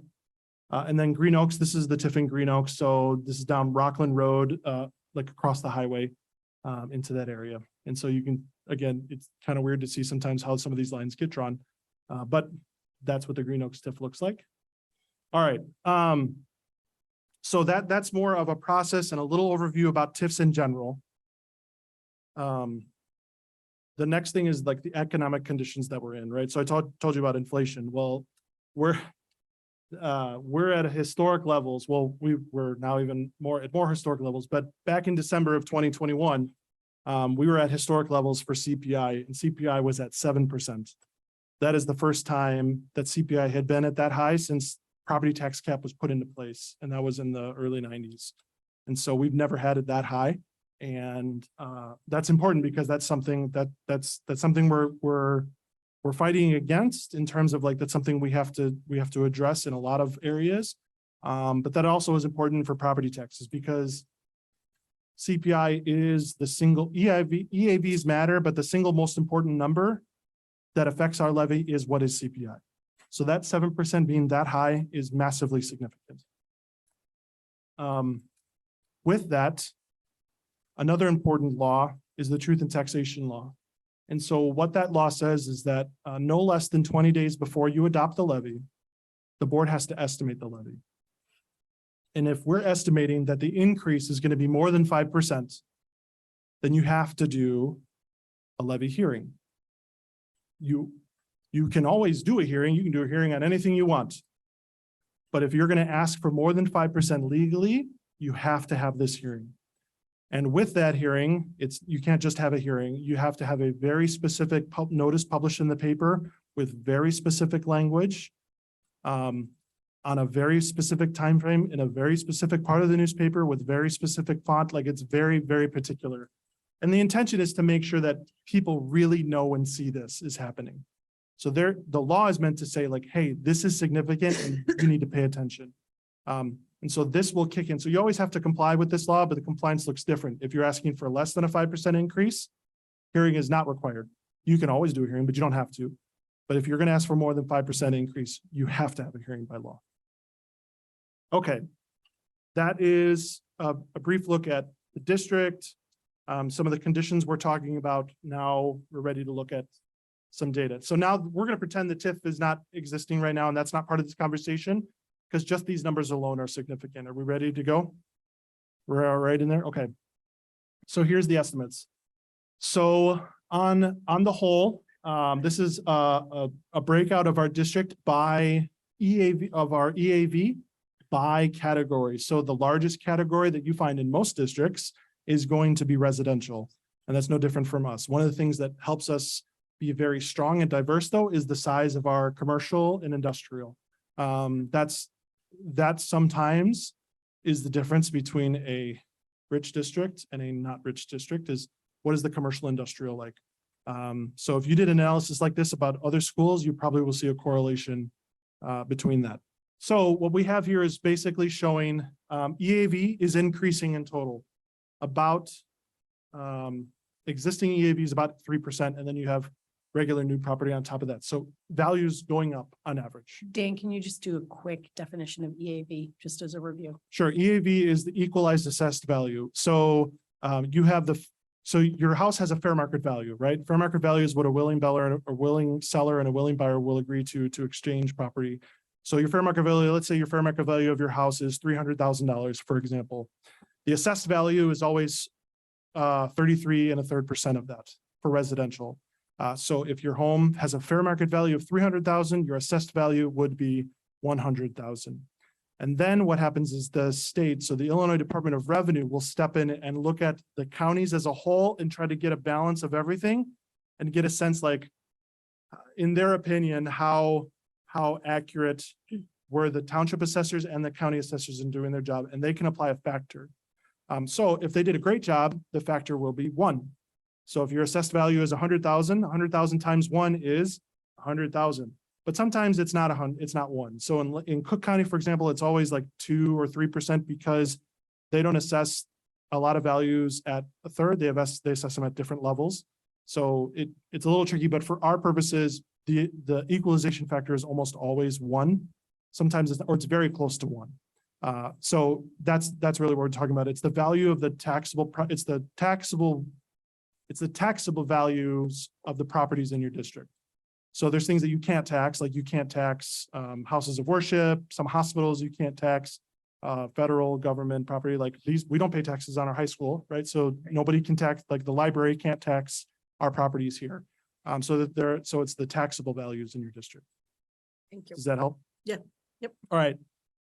So here's just a few slides showing some historical things. So this is just a tad fancy to show you that existing EAV is going up about 3%. And so we are on an upswing of increase in values relative to the last couple of years. So that's important because we were on a downswing and then we saw a little bit of recovery last year, and it's a bigger increase this year, a 3% increase in existing values. New property is up a little bit as well. That is the biggest change I can show you. Well, here, I'll break down new property. So what I do here is show you in the new property, how does that break out? So you can see residential always has a big chunk of it, right? That's people just making improvements to their homes. That's making additions, improving something that adds the value that the assessors recognize and put in. But what we've seen the last couple of years is a little bit of growth in commercial. And so that's just a few bigger things that are happening. And so what I usually like to do is highlight those things for you. So the first thing that is on there that is the most significant, and remember, this is equalized assessed value. So this is like a third of the actual fair market value. So like multiply that to make it bigger. I don't know if I'm going to say it right, the Everlay, Vernon Hills, those are the apartments like behind On the border. on the border. There's some, it's 55 plus community there. That's what we're talking about. That's that if you drive by, you'll see it. That was on the books as of January 1st. The second was the Forester Hotel, and the Forester has been around for a little bit, but these values are always as of January 1st of a year. So what happened is the Forester wasn't done being built. So they had some of it built. So last year, part of the value of Forester was done, but then this year when it was totally complete, it added more value to it. Impact Networking is off of 94. If you ever drive north a little bit, you'll see they built another building. So that's Impact Networking. And then Advocate Medical Family Group Practice, that is right across the street from Condell. That's been built up for a while now, and I think they've finally finished that. And so that value is incorporated there. So those are really the bigger commercial things that are coming on. And even I guess I should say I'm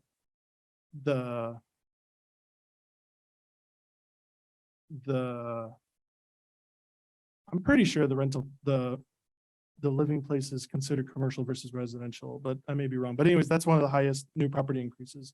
It may not be classed as residential, I just realized, but it's significant. Okay. All right. So that's in terms of what's happening in the value. So the takeaway from that is I would say existing values going up 3% and new property a bit higher than we normally do. All right. Those are important data points in terms of calculating this stuff. So now for the actual levy and extension data. So we're projecting the levy to go up. Now, this is really to show that it hasn't always gone up. Once we paid off all of our debt back in the 2015, 2016 time,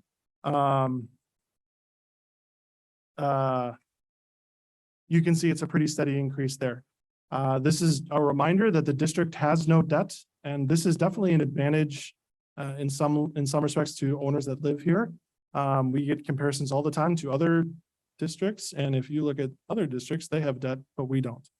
So that's something that property owners are not paying for debt. And so we've been debt free for several years.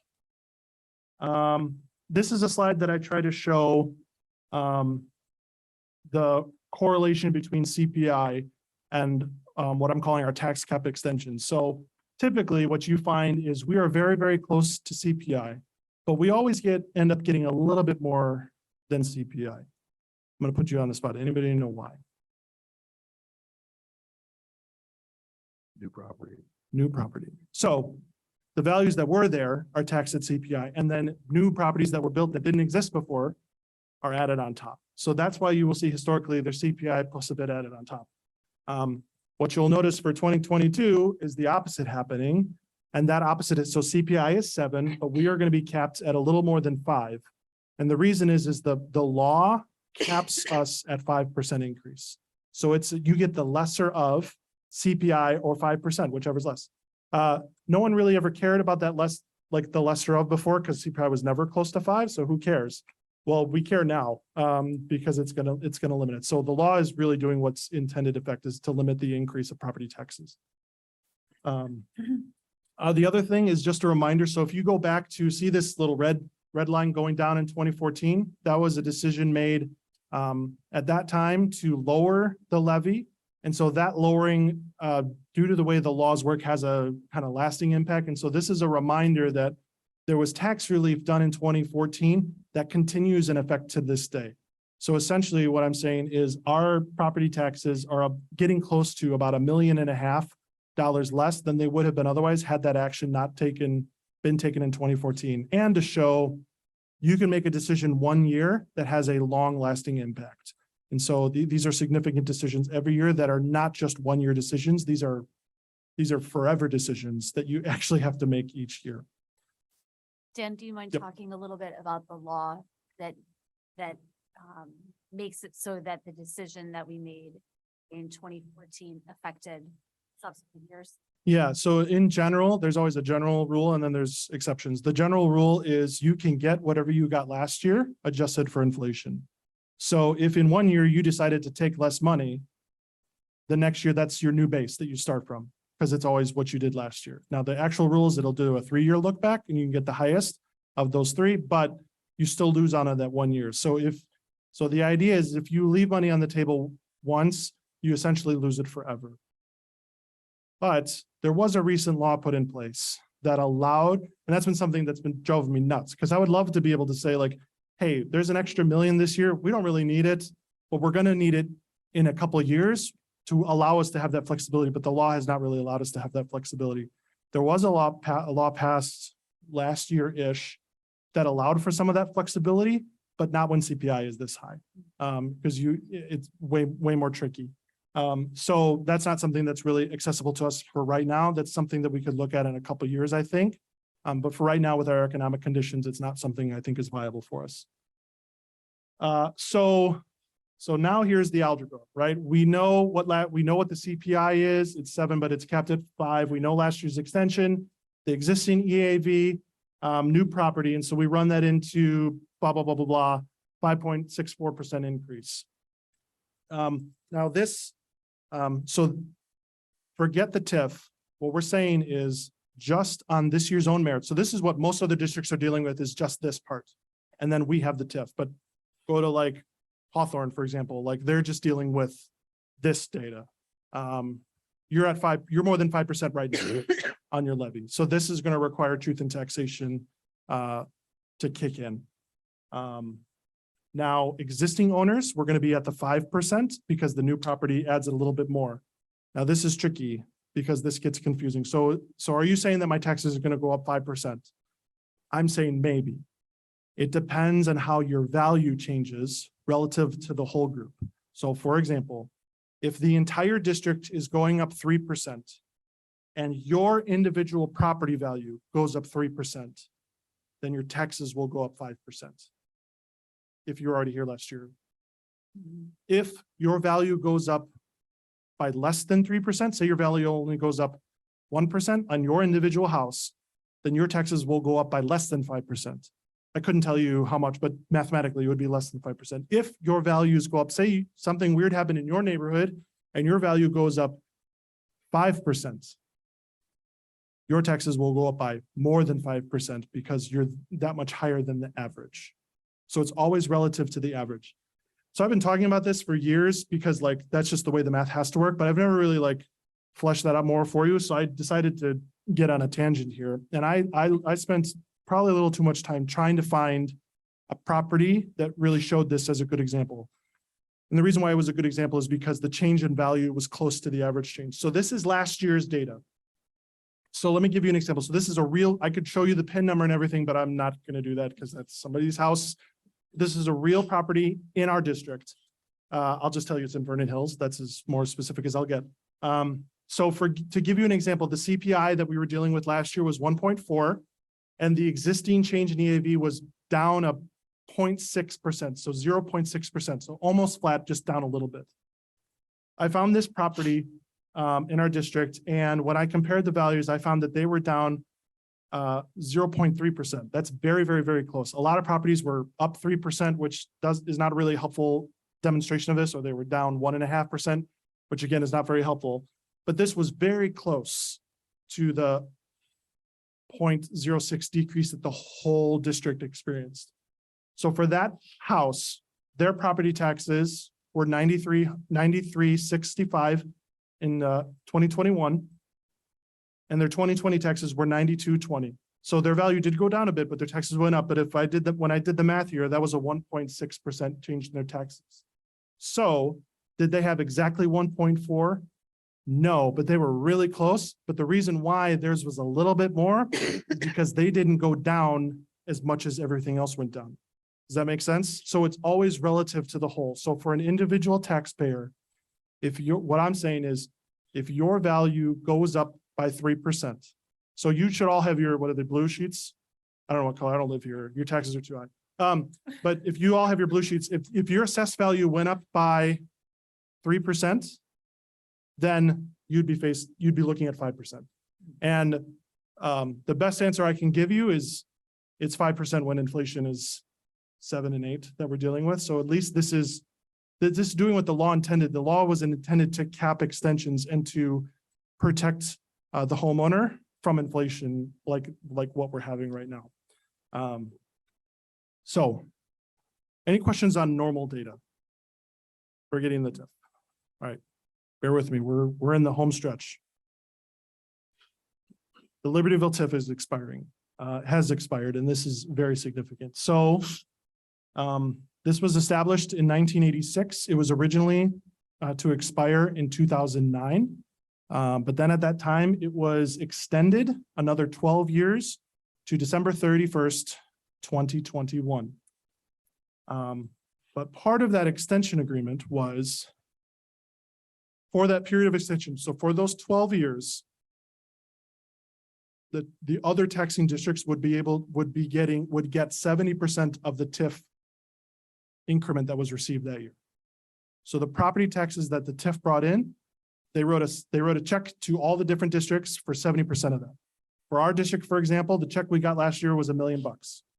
And we're going to get another one because it expired December 1st of 2021. So it was taxable for 2021. And y'all just finished paying your final taxes of 2021. So once the books settle, we will get another check this spring for that. But after that, that $1 million check goes away. And so that's why it's more important for me to share, like, if you do nothing, you will be net down $1 million. And that's not something we can absorb. So the way it legally happens, the way it really transfers from the TIF back to all the different districts is it comes on for us as new property. It legally, it's pretending it never existed before and now it's brand new. And so you have to capture it just like new property. So that's why, if you remember, for the first slide, I showed new property like skyrocketing way up. That's exactly what's happening that's how the formula works.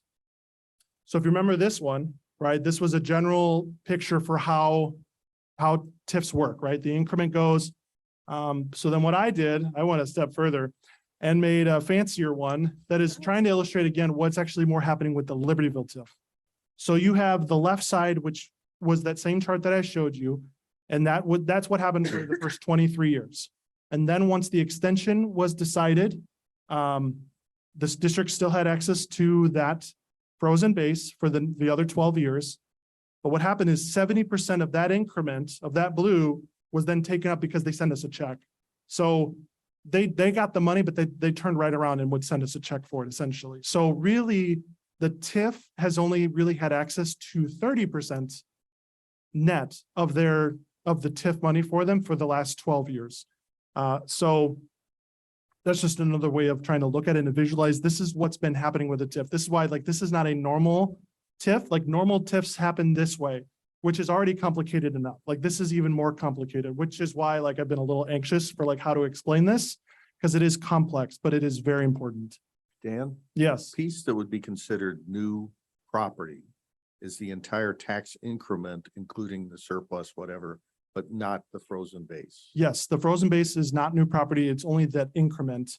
that still exists. But we in effect are getting the value because they're sending us a check. Right. But yeah, it's really the increment. So I don't have to consider the entire value as new property, only that increment that grew back from 1986, which back then, let's just say it wasn't terribly valuable back in 1986, and it has grown in value quite substantially. And this is relatively close to the numbers. Like it started at 11 million of value, and now we're up to the increment itself is like 57, 58 million. So the net of that is, 70 some million. So it's up there for sure. So this is not exactly to scale, but it's pretty close to what was actually happening with that.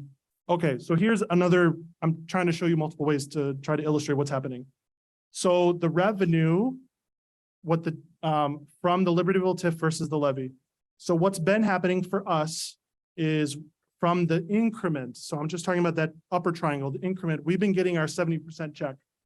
But what will happen is starting next fiscal year, because of the way we account for property taxes, we will jump to the full value of the TIF. So that's going to that orange way over there. So that's essentially what's happening, and that would continue going forward. Another view is for the owners that live there, what has it been like? So let's just say how much of their dollars has gone to the TIF versus the district. The blue part would be an estimate for what would have gone to the TIF versus what went straight to the district just in terms of property tax bills. And then the TIF expires, and then now instead of the money going to the TIF, the money then goes to the district. So is it an increase of taxes for the district? Yes. But it's also a decrease of money going to the TIF because that goes down to zero. And I got a illustration that I think will help make that more clear. So when you think about the 70% TIF that we've been getting for the last 12 years, the net effect of what we've really been receiving is our portion of the TIF plus that 70% money. So really, in essence, we've been getting 70% of that TIF for the last several years. And now the idea is it's really that little bit difference that's going to shift it up. Yes. Is it correct to say that this represents TIF expiry represents an increase of revenue to the district, but not a net increase to taxpayers? Yes. Yeah. And I will show you what I mean. Great timing. So this was my attempt to try to illustrate and show you what's really happening. So this is part of the Libertyville TIF. These are houses that are literally across the street from each other.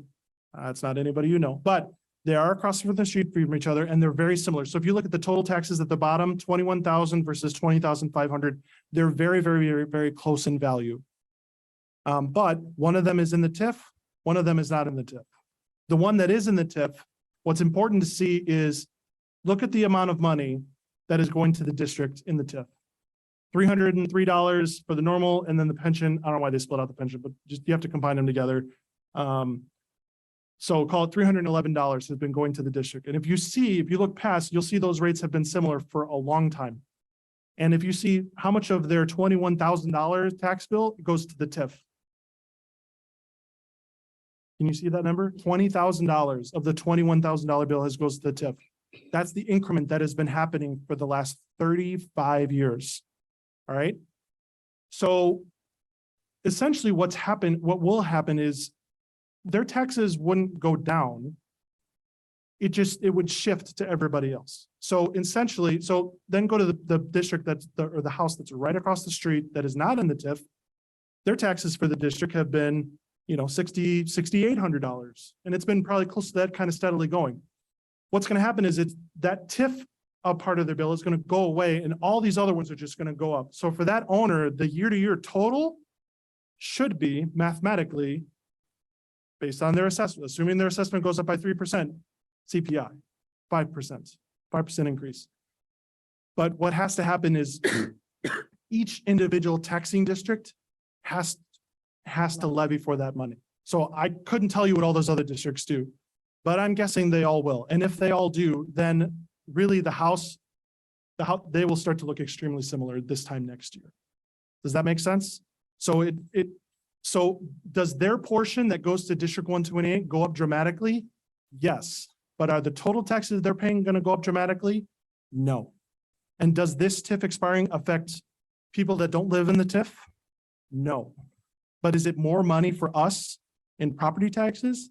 Yes. So like, this is very complex and tricky and it can quickly get scary if people don't understand what's really happening. Because what's really happening is this could sound to people like an 8% increase in taxes. What I'm trying to say is it will look like that, but that's not really what's happening. What's really happening is a 5% increase on taxes for existing owners and a shift from the TIF back to District 128. And Dan, based on these examples, for the last 12 years, the district has been getting the lion's share of that 20,000. Well, not this district, but the taxing districts have been getting the lion's share of that $20,000 for the last 12 years. right? We've been getting a 70% check from the village, but it's not like when we get it, it's not taxes to us. It's a surplus from the TIF. So it's taxes to the village and to that TIF district. But it's not been in the form of property taxes. So it's not going to show up on the tax bill, for example. Right. You know, But we've been working on it for the last 12 years, expecting the surplus from the TIF to come to us. And we've been working with that money for the last 12 years. So this isn't a big change to the individual taxpayer. yes, because what will happen is our taxes the taxes that we get from those properties go up, but then that TIF check goes down to zero.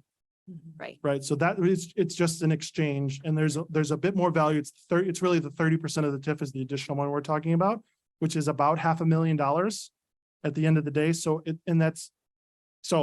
it will be more money for the district net wise, but that's just because of the shift. So normally in normal TIFs, you've been getting 0% of the increment, and then you shift to getting 100. We're essentially going to be shifting from getting 70% of it up to 100 now. Yeah, because when you look at this for the last 20 some years, for many years, we've been getting none of, with the exception of the 70%, but early on, we got none of the incremental tax revenue. Yeah, so We were, getting back to your very, very early conversation about the long-term impact of a reduction or a stagnation in that tax revenue. We've been experiencing that for those properties for that period of time. Yeah, the best example I can show you is our Melody Farms TIF. So the taxable value for us was 290,000 back in 2021. Or that was the value back in 2017, but it stayed frozen at 290,000. The increment value is 43 million. So that 43 million, so when you go to Lazy Dog, that's great. It doesn't really do anything to help the district right now. That whatever you're doing there helps offset the cost of the development of Melody Farms. And so we won't reap the benefits of that for another 20 years. That's an illustration of really what you're talking about. And we would never reap the benefits unless at that point in time, we levy for that amount that comes off the TIF. Yes. So pitching me back up here, we're almost done. So now here's the data, because I'm trying to show you, like, forget the TIF for a second. This is significant. Now, when I add the TIF in, you're going to see how much more significant some of these numbers are changing. So the EAV still goes up, not as much. It's not like our EAV doubles, right? So 58 million is a lot of EAV, but you have to remember our EAV is like close to 3 billion, right? So perspective here, it's valuable and it's important, but it's not a huge movement, right? The existing values don't change because that's existing. This comes in as new property. Here's the real one. So this is what I told you a year ago was going to kind of happen. The real one is a little bit higher because our new property this year was a little bit higher than I thought it would be. So you're talking 80 million, close to 80 million of new property, which the vast majority of that is in capturing the TIF. So then new property by class jumps up crazy again because of the TIF. So now our levy and extension data, taxes go up, and that is a bigger increase. So now you see relative to CPI, we are now going to be higher than the 7% CPI. But that's because the TIF is coming back on. So it is more tax dollars for us. But what this can't show, because it's not taxes, it wasn't taxes for us, this doesn't show us losing the 70% check, right? But our whole financial picture shows that. So when we walk through financial projections, I showed that the accounting for that. So we have to account for that in our system. It's not going to show up when you look at just property taxes. That's one section of more sources of income that we have. But again, it's really the relative change in value is a little bit more than CPI, but really the only reason for that is for this TIF. Most other districts are going to be closer to the 5%. We are in a unique position that compounds this. Meaning, in other words, it'd be much more helpful if the TIF happened last year, because then it wouldn't be such of a dramatic increase. But now when I plug in the new data that includes the TIF, now you're talking about a 7.5% increase in taxes for the district. This is tax revenue for the district.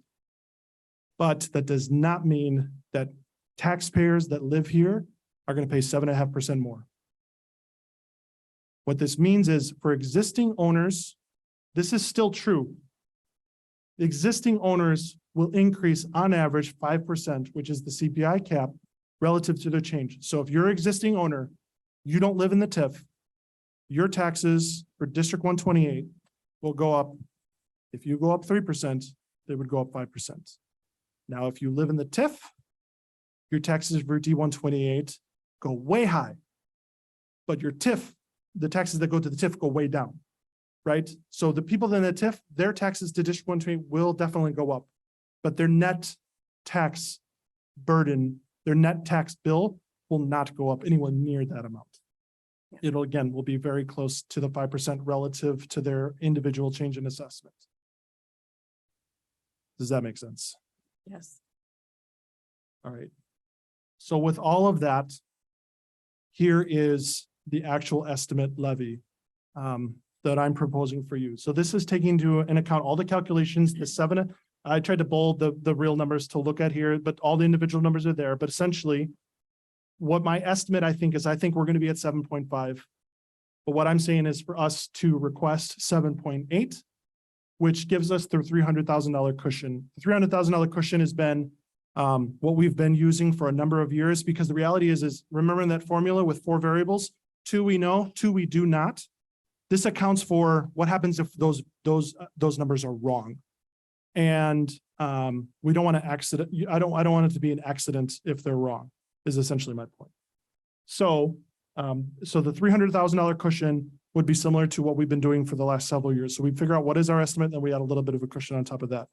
Either way, you're still faced with the truth and taxation hearing as required by law. So the difference between 7.5 and 7.8 at the end of the day isn't really much. We know we're going to be closer to 7.5.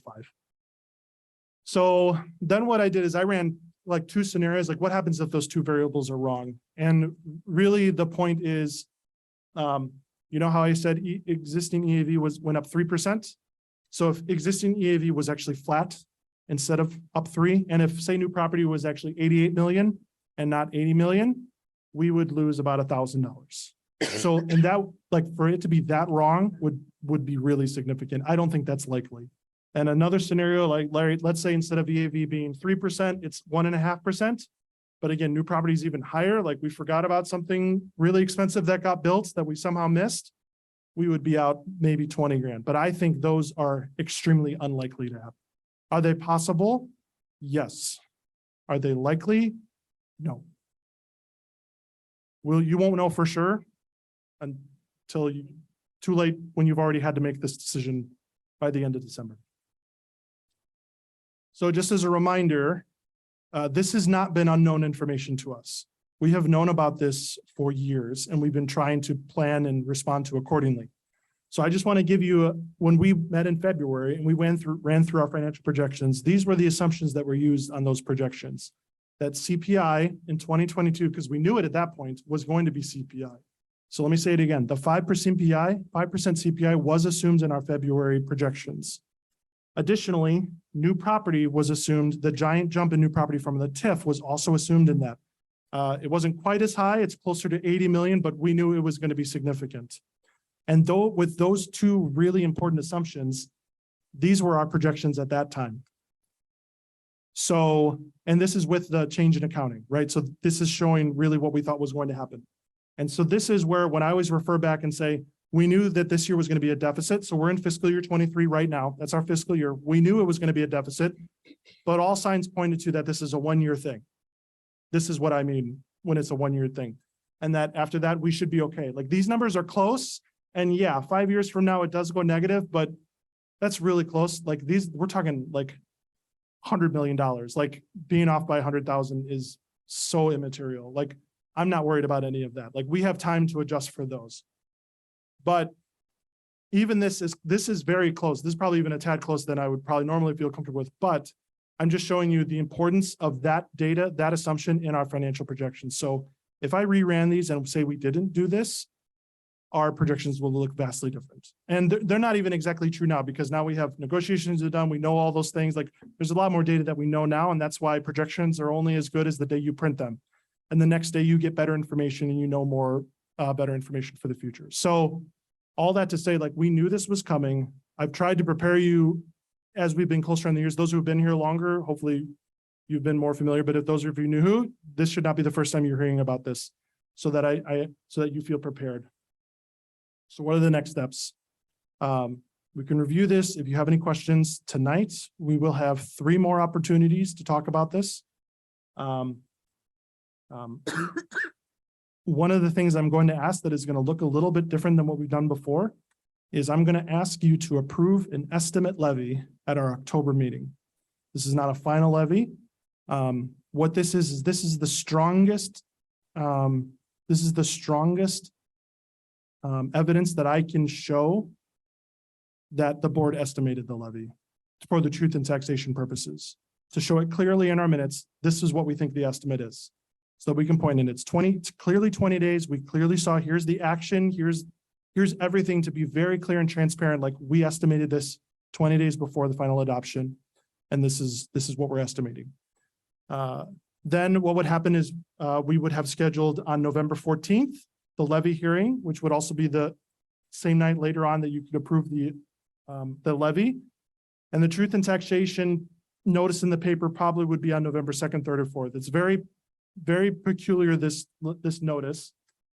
So what I have here is essentially a draft of what that notice is. Like the law prescribes literally the words to use, and that gives you blanks to fill in these specific things. Like it wants somebody's name, it wants their address, and it wants their phone number. Their name, title, address, phone number. And it's very clear at the end of this, like if you add extra words into this, it's not legally enforceable. So I can't add more explanation, right? I can't say, yeah, it's 7.8, but really if you're existing here, it's only going to be really 5. I can't say that. Legally, you're not allowed to. You have to say what the law says you can say in the notice of the paper. And so these are all the rules for the hearing notice. I don't think you have to worry about it other than that, like, this is a very serious notice that we are going to take seriously and make sure that it's done appropriately with the timing. So even the timing, like it has to be no less than 7 days before the hearing and no more than 14 days before. Like it has to be that, like the second week before, very particular timing of the notice. That's all I have for you. So I guess I would go back. Go ahead. Just to be clear, the hearing and the adoption on the levy will take place in a committee meeting. Correct? No, the November 14th is the board meeting. Is that the regular board meeting? I believe that's the regular board meeting. Okay. I'm pretty sure. Then on future agenda items, we just need to. Well, yeah, okay, it does say that. All right, sorry. Mhm. Moving on. Go ahead, Lisa. I'm sorry, you had a question.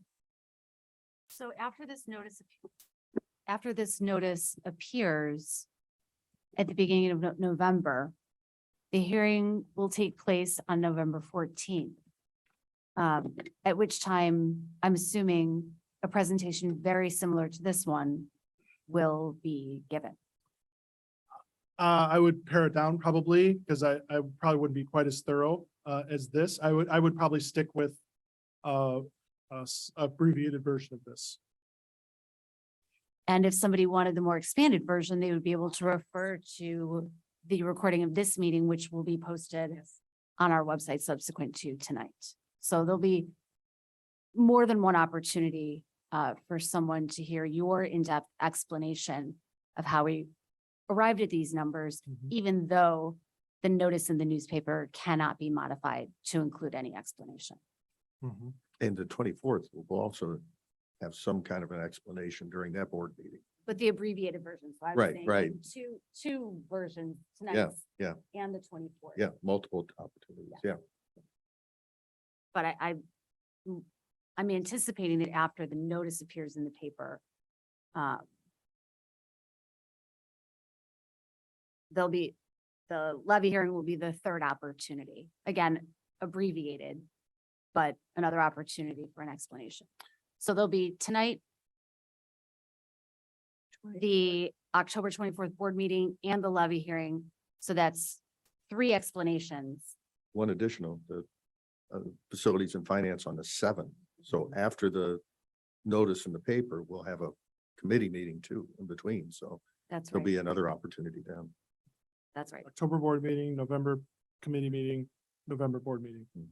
Hearing and board meeting. Yeah. So Yep. that's three more opportunities in addition tonight Yes. for community members to have the opportunity to hear the explanation of how we arrived at those numbers And the- provide comment. and provide comment. Right. Very important. Yes.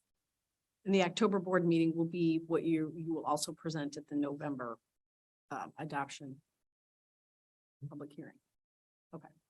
So if we Yeah, it have. may not like, again, it may not be exactly the same, but it's gonna be the same numbers. Yeah. Just the whether or not like how much of this is gonna be too overwhelming, you Right. know, we're trying to find that balance of properly informed but not overwhelmed. Right, it'll be an opportunity for us to say, I'd like to hear more about this at the adoption hearing, or maybe we could pare this down. So that's really what I was getting at, is it'll be another opportunity for us to refine what is said to the public, and another opportunity for the public to hear the information that's important behind this number that they're going to see. Deadline for the levy adoption is By law, it has to be filed with the county clerk by the last Tuesday in December. I always encourage us to approve it in November.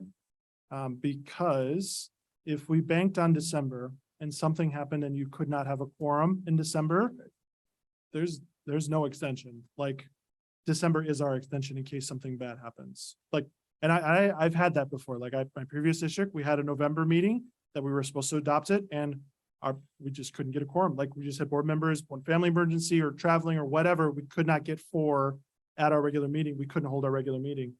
So very thankful we had December where we could adopt the final levy. So with something of this kind of significance, I want as much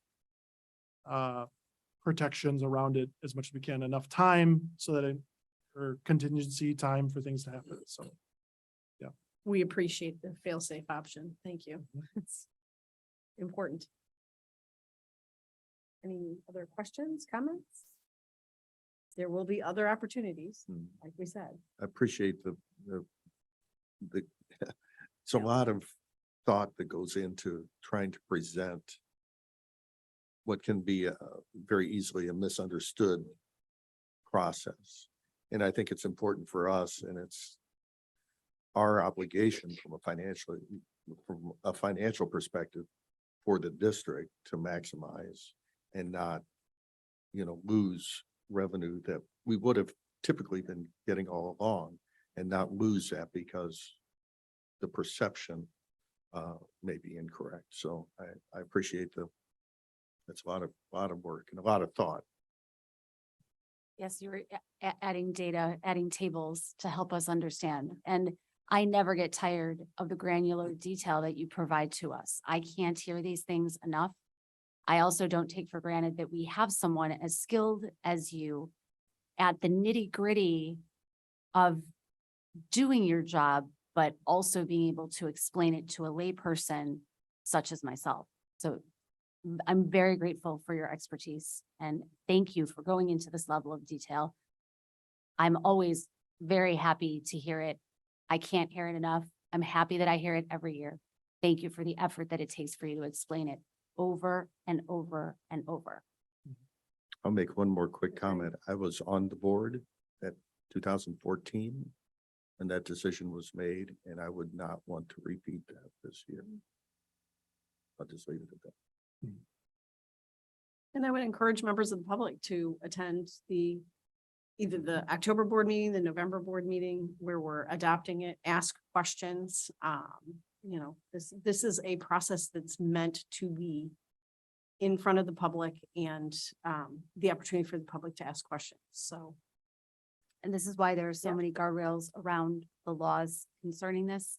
And it's my hope that we have as many people paying attention to this as we have had for other issues. yeah, yeah, it is one of the single most important things we do as a board, and we take it very seriously. So thank you, Dan, for the time you put into that. Are we ready to move on?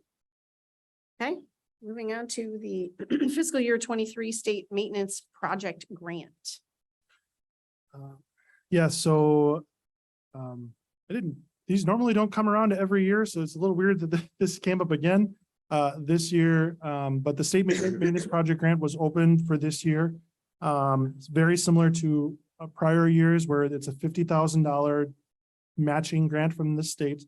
So essentially means you need to do a project that's at least $100,000. Then you pay for it, the state will give you 50 grand. Or honestly, the way that it's been working is you tell them you're going to do the project and then they just send you the 50 grand. So that's great.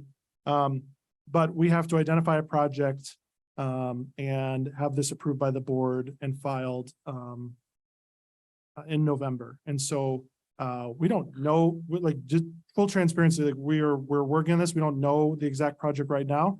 But we will have more information for you at the next meeting to identify this, that there's a little bit more processing time to look for board approval in November. And then the next day we'll file it with the state or with the regional office.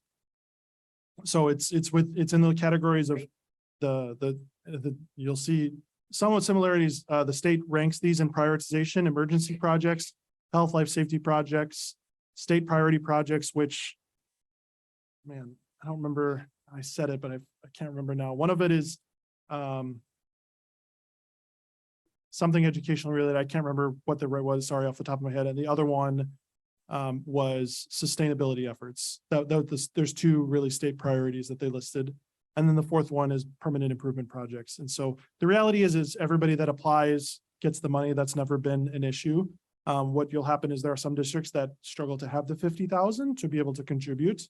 And so they don't apply. So stay tuned. We're fortunate to be able to do that, and I am sure you will come to us with a project that is worth the time and effort. And hey, the opportunity to get some state support behind this and not have it hit our budget fully is excellent. Yeah, and it has to be a project that is not already board approved. Like it can't be a project you're already doing. So like you have to have a new project, which once we have this prioritized list, it would be very helpful to say like, oh, this is the next one. This would be a perfect example of that working out for us to say, this is the next one. In the aging assets that are our buildings that we do a lot to take care of, we have no shortage of projects that I'm sure we can find something to do with it. I will look forward to hearing that at the November board meeting. Hearing about it at the committee meeting and voting on it at the November, which will be a week later. Yep. Okay, and then we've got a little list of some future agenda items. Once again, the most important being the additional opportunities to hear about the tax levy and the adoption process. I think I'll go the route that Jim did and not read all of them. So any questions or comments? No? Good.